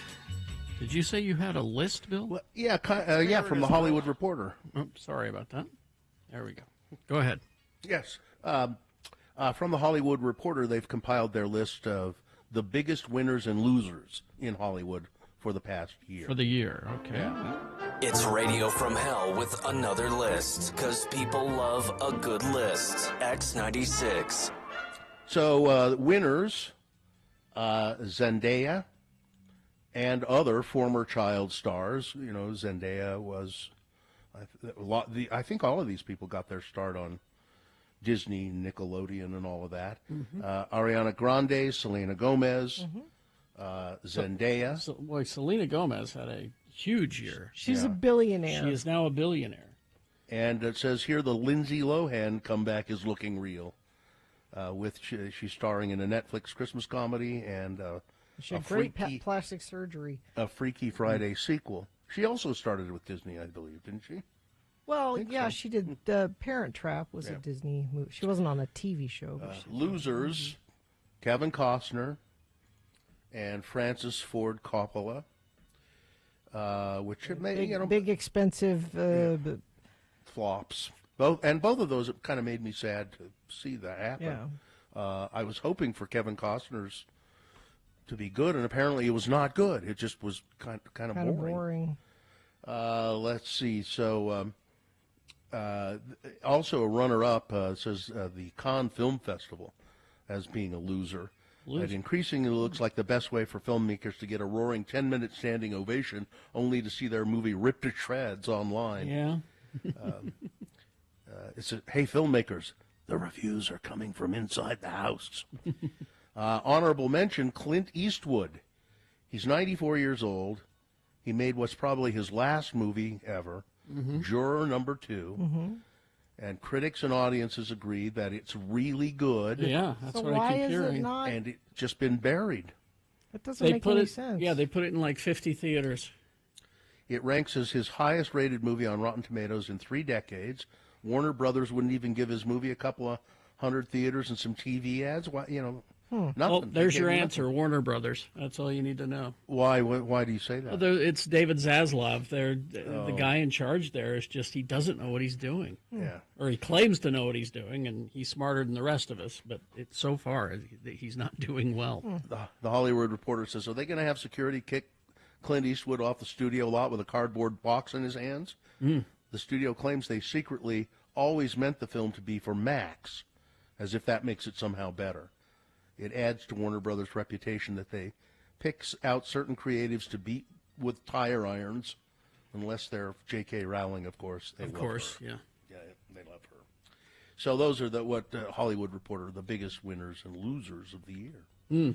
I think there's more in the story got kind of truncated because there's a picture of Joaquin Phoenix here, but there's no copy about it. No copy about because that movie lost so much money. Yeah, I guess. Yeah. Again, Warner Brothers strikes. Yeah. Joe Rogan, a winner as a podcaster. Here I found the complete story. Let's see what it says about winner musical movies. They say are winners, and that's because of Wicked. Yeah. The Penguin, that's a winner. Yeah. Everybody involved with the Penguin, winner. It says. Everybody involved with the Joker, losers. Yep. Chapel Roan and Pop Girls of Summer, really big. Winners.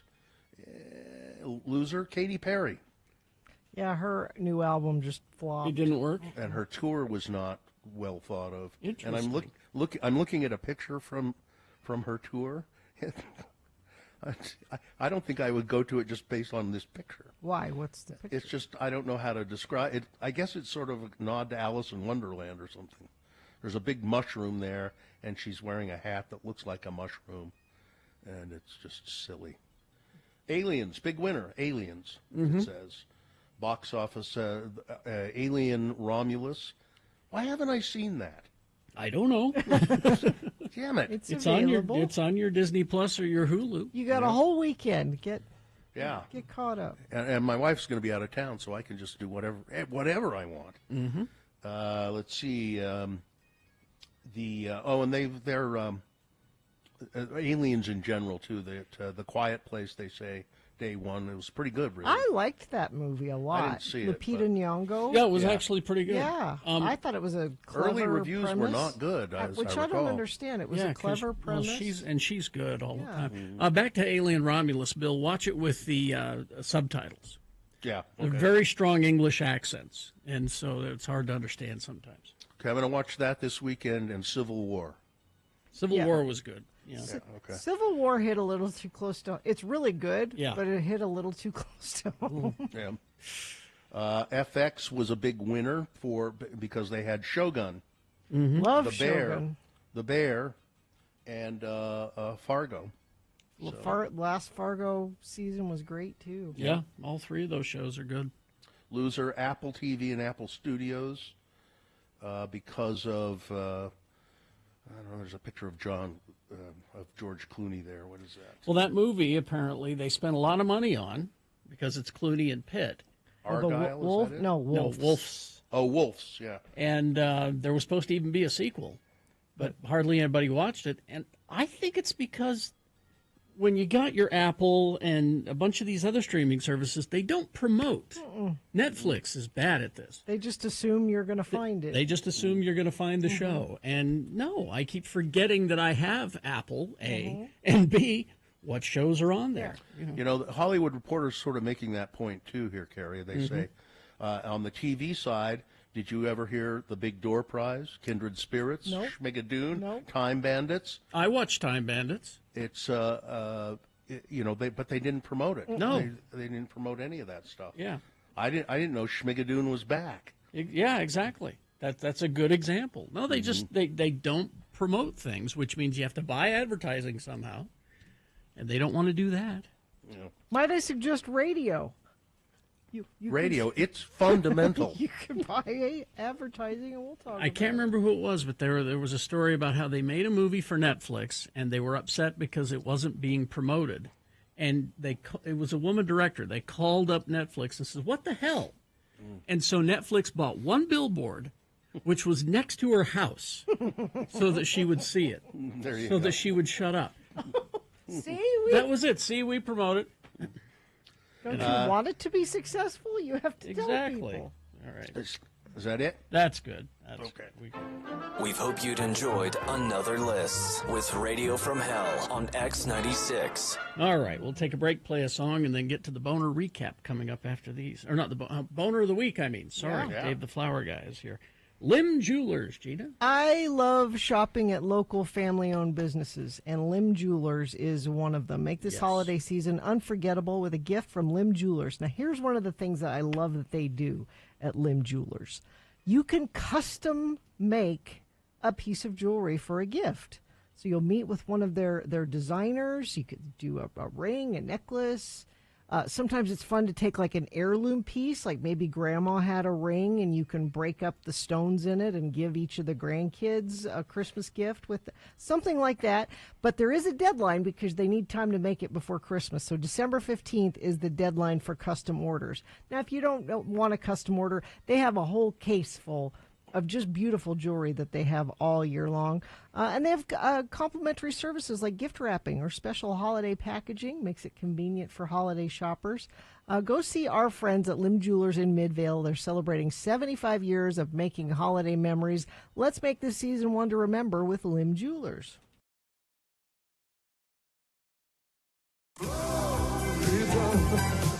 Now listen, if you just drive 2 hours and 15 minutes south, you can be at Gatorland. Oh, we should do that today. done that. We can do that today. Do you have to walk at Gatorland, Bill? Oh yeah. Well, you know, I think they probably have accommodations for the disabled. Could I get a little buggy? One of those little Yeah, buggies? maybe. Red wagon. I'll put you in a red wagon. Check and see, but it's quite a spectacle. It's sort of awful, but it's Don't they feed whole chickens to the gators? They Isn't do. That what they do? I would pay to see that. They suspend right at the end of. They do it a couple of times a day or something. they have these raw whole chickens suspended over the water, and the gators. Except the time I was there, the gators were so lazy and full. They eat Yeah, a lot of but chicken. Very, very hot and humid. But they can leap out of the water and grab the chickens. If they have enough energy. That sounds way more fun than watching the new Julia Louis-Dreyfus movie. You like that sounds movie. So okay, much more so fun. so Festus broke his leg and can't do much. Ow. And so we thought, okay, we'll go to a movie. Okay. So the first movie we went and saw the new Fast and Furious movie, which is terrible. I mean, the best part of it was Jason Momoa as a bad guy. He was hilarious, and I'm not just saying this because I like Jason Momoa. He didn't take his shirt off one time. See, he was fully clothed the Then why entire bother? 2.5 hours. Why bother, Gina? Just why bother? So we did that, and then the next day we went to see the new John Wick movie, That made up for it. which was really cool. And day 3, we're like, okay, what are we going to do today? Gatorland. I wish. But so I said, okay, we went to see 2 kind of action movies. How about we go see? She said, let's go see one that I wanted. Now, Sean Means, I know, before I left, and I guess he probably reviewed it already, but he said, I'm going to talk about this Julia Louis-Dreyfus movie, and it's the best movie I've seen all year. He gave it maybe 4 stars, I think. Mm-hmm. I don't trust his opinion. Well, now, so try to talk your 25-year-old son into going to a movie called "You Hurt My Feelings." It was about just that. It was about what if we're honest about our opinions and our relationship? Festus, Why would I want it? How about this? How about convince you by saying, I traveled 2,500 miles on a plane, taking time out to get here to help you out. Yeah. And I agreed to do it. I did. Okay. And we went, and you laughed a lot. A lot. There are many funny things in it. Don't keep track of my laughing. I was taking notes. A laugh tally? Yeah.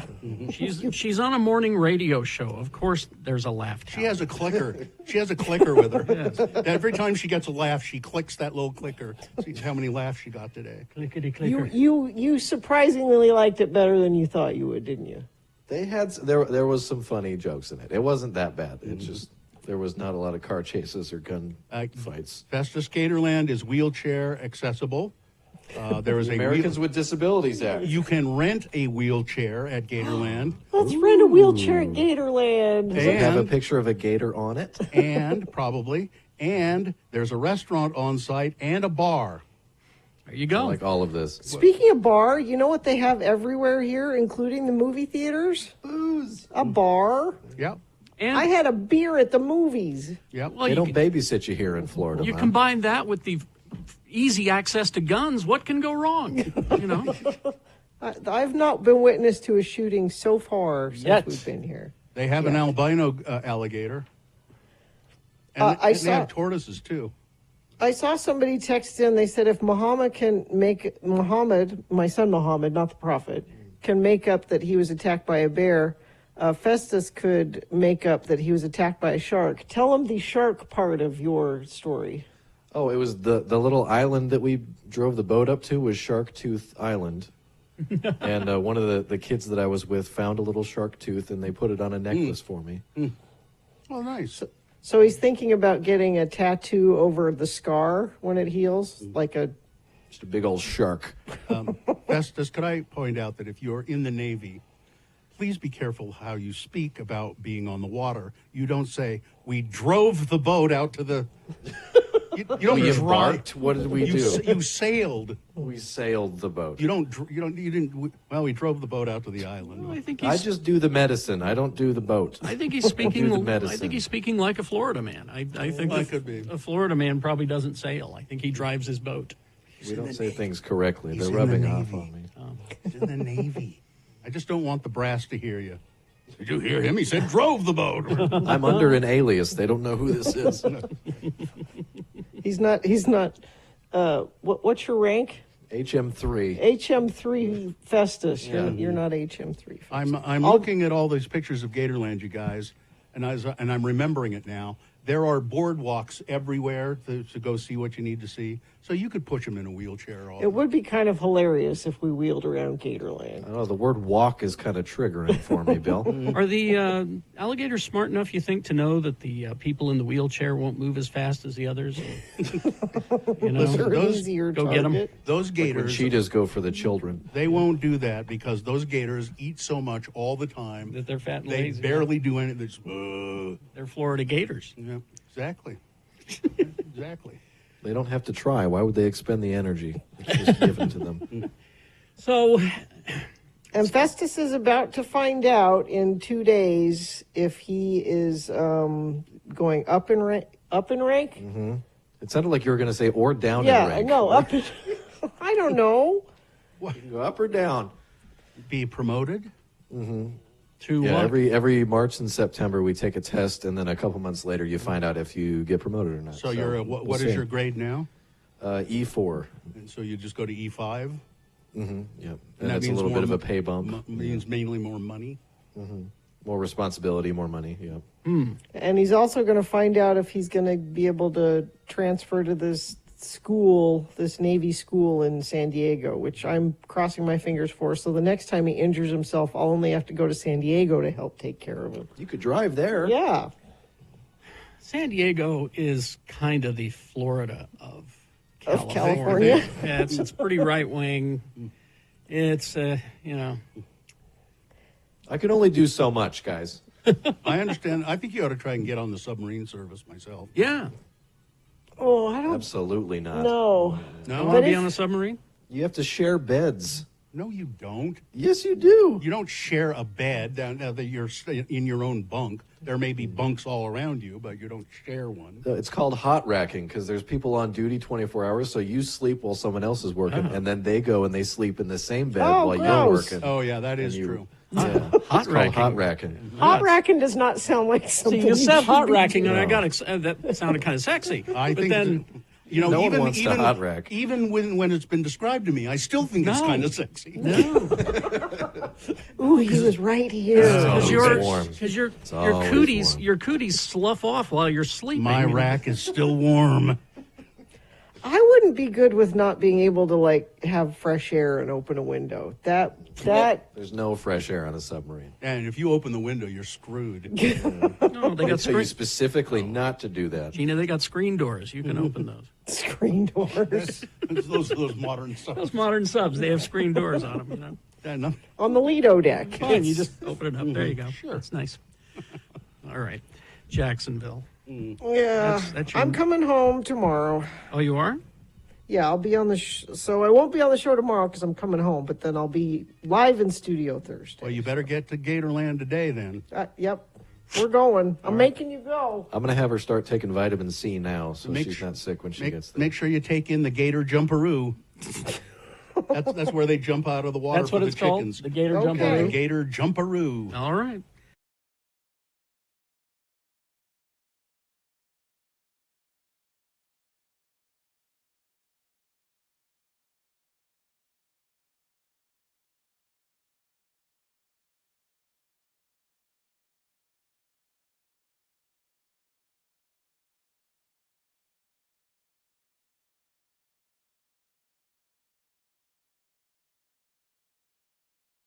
The Wombats. Lovely. Is this Christmas? All right, just enough time for the boner recap and the promo and gone. All right, Dave, are you Boner there, of the Dave? week. Yeah, I'm here. Okay, I'm right behind you, Dave. No, you're not. No, you're not. Dave, the flower guy, of course, if you see him around town, he's a hard-working guy. He sells flowers. He's on his little scooter there. Buy flowers from Dave. Are you ready to do Boner of the Week? Yep. Okay, here we go. Number one from Monday. A good legislator is always looking for ways to tax us more.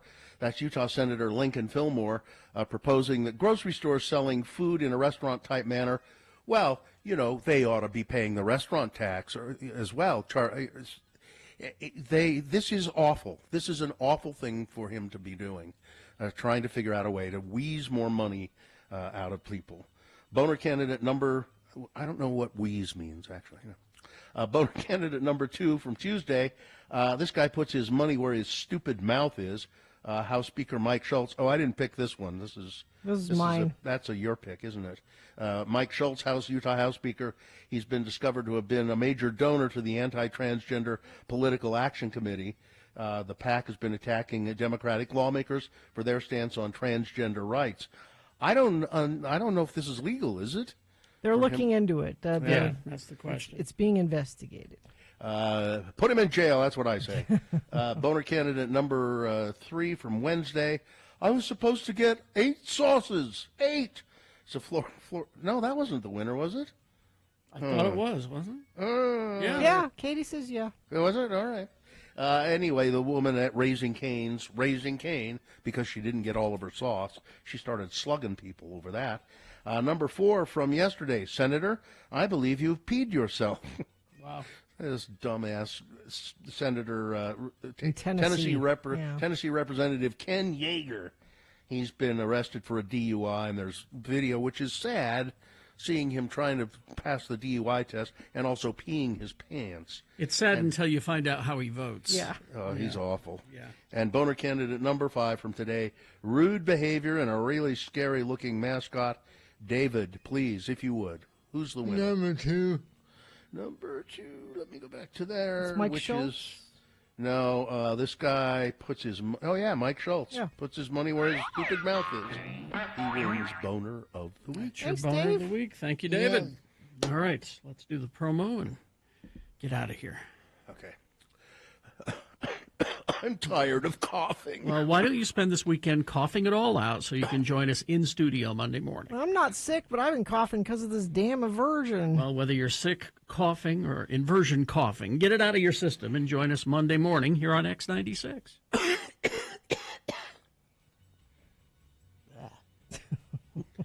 Sounds awful, doesn't it? It does. All right. Seriously, get it out of your system. I'm trying. Yeah.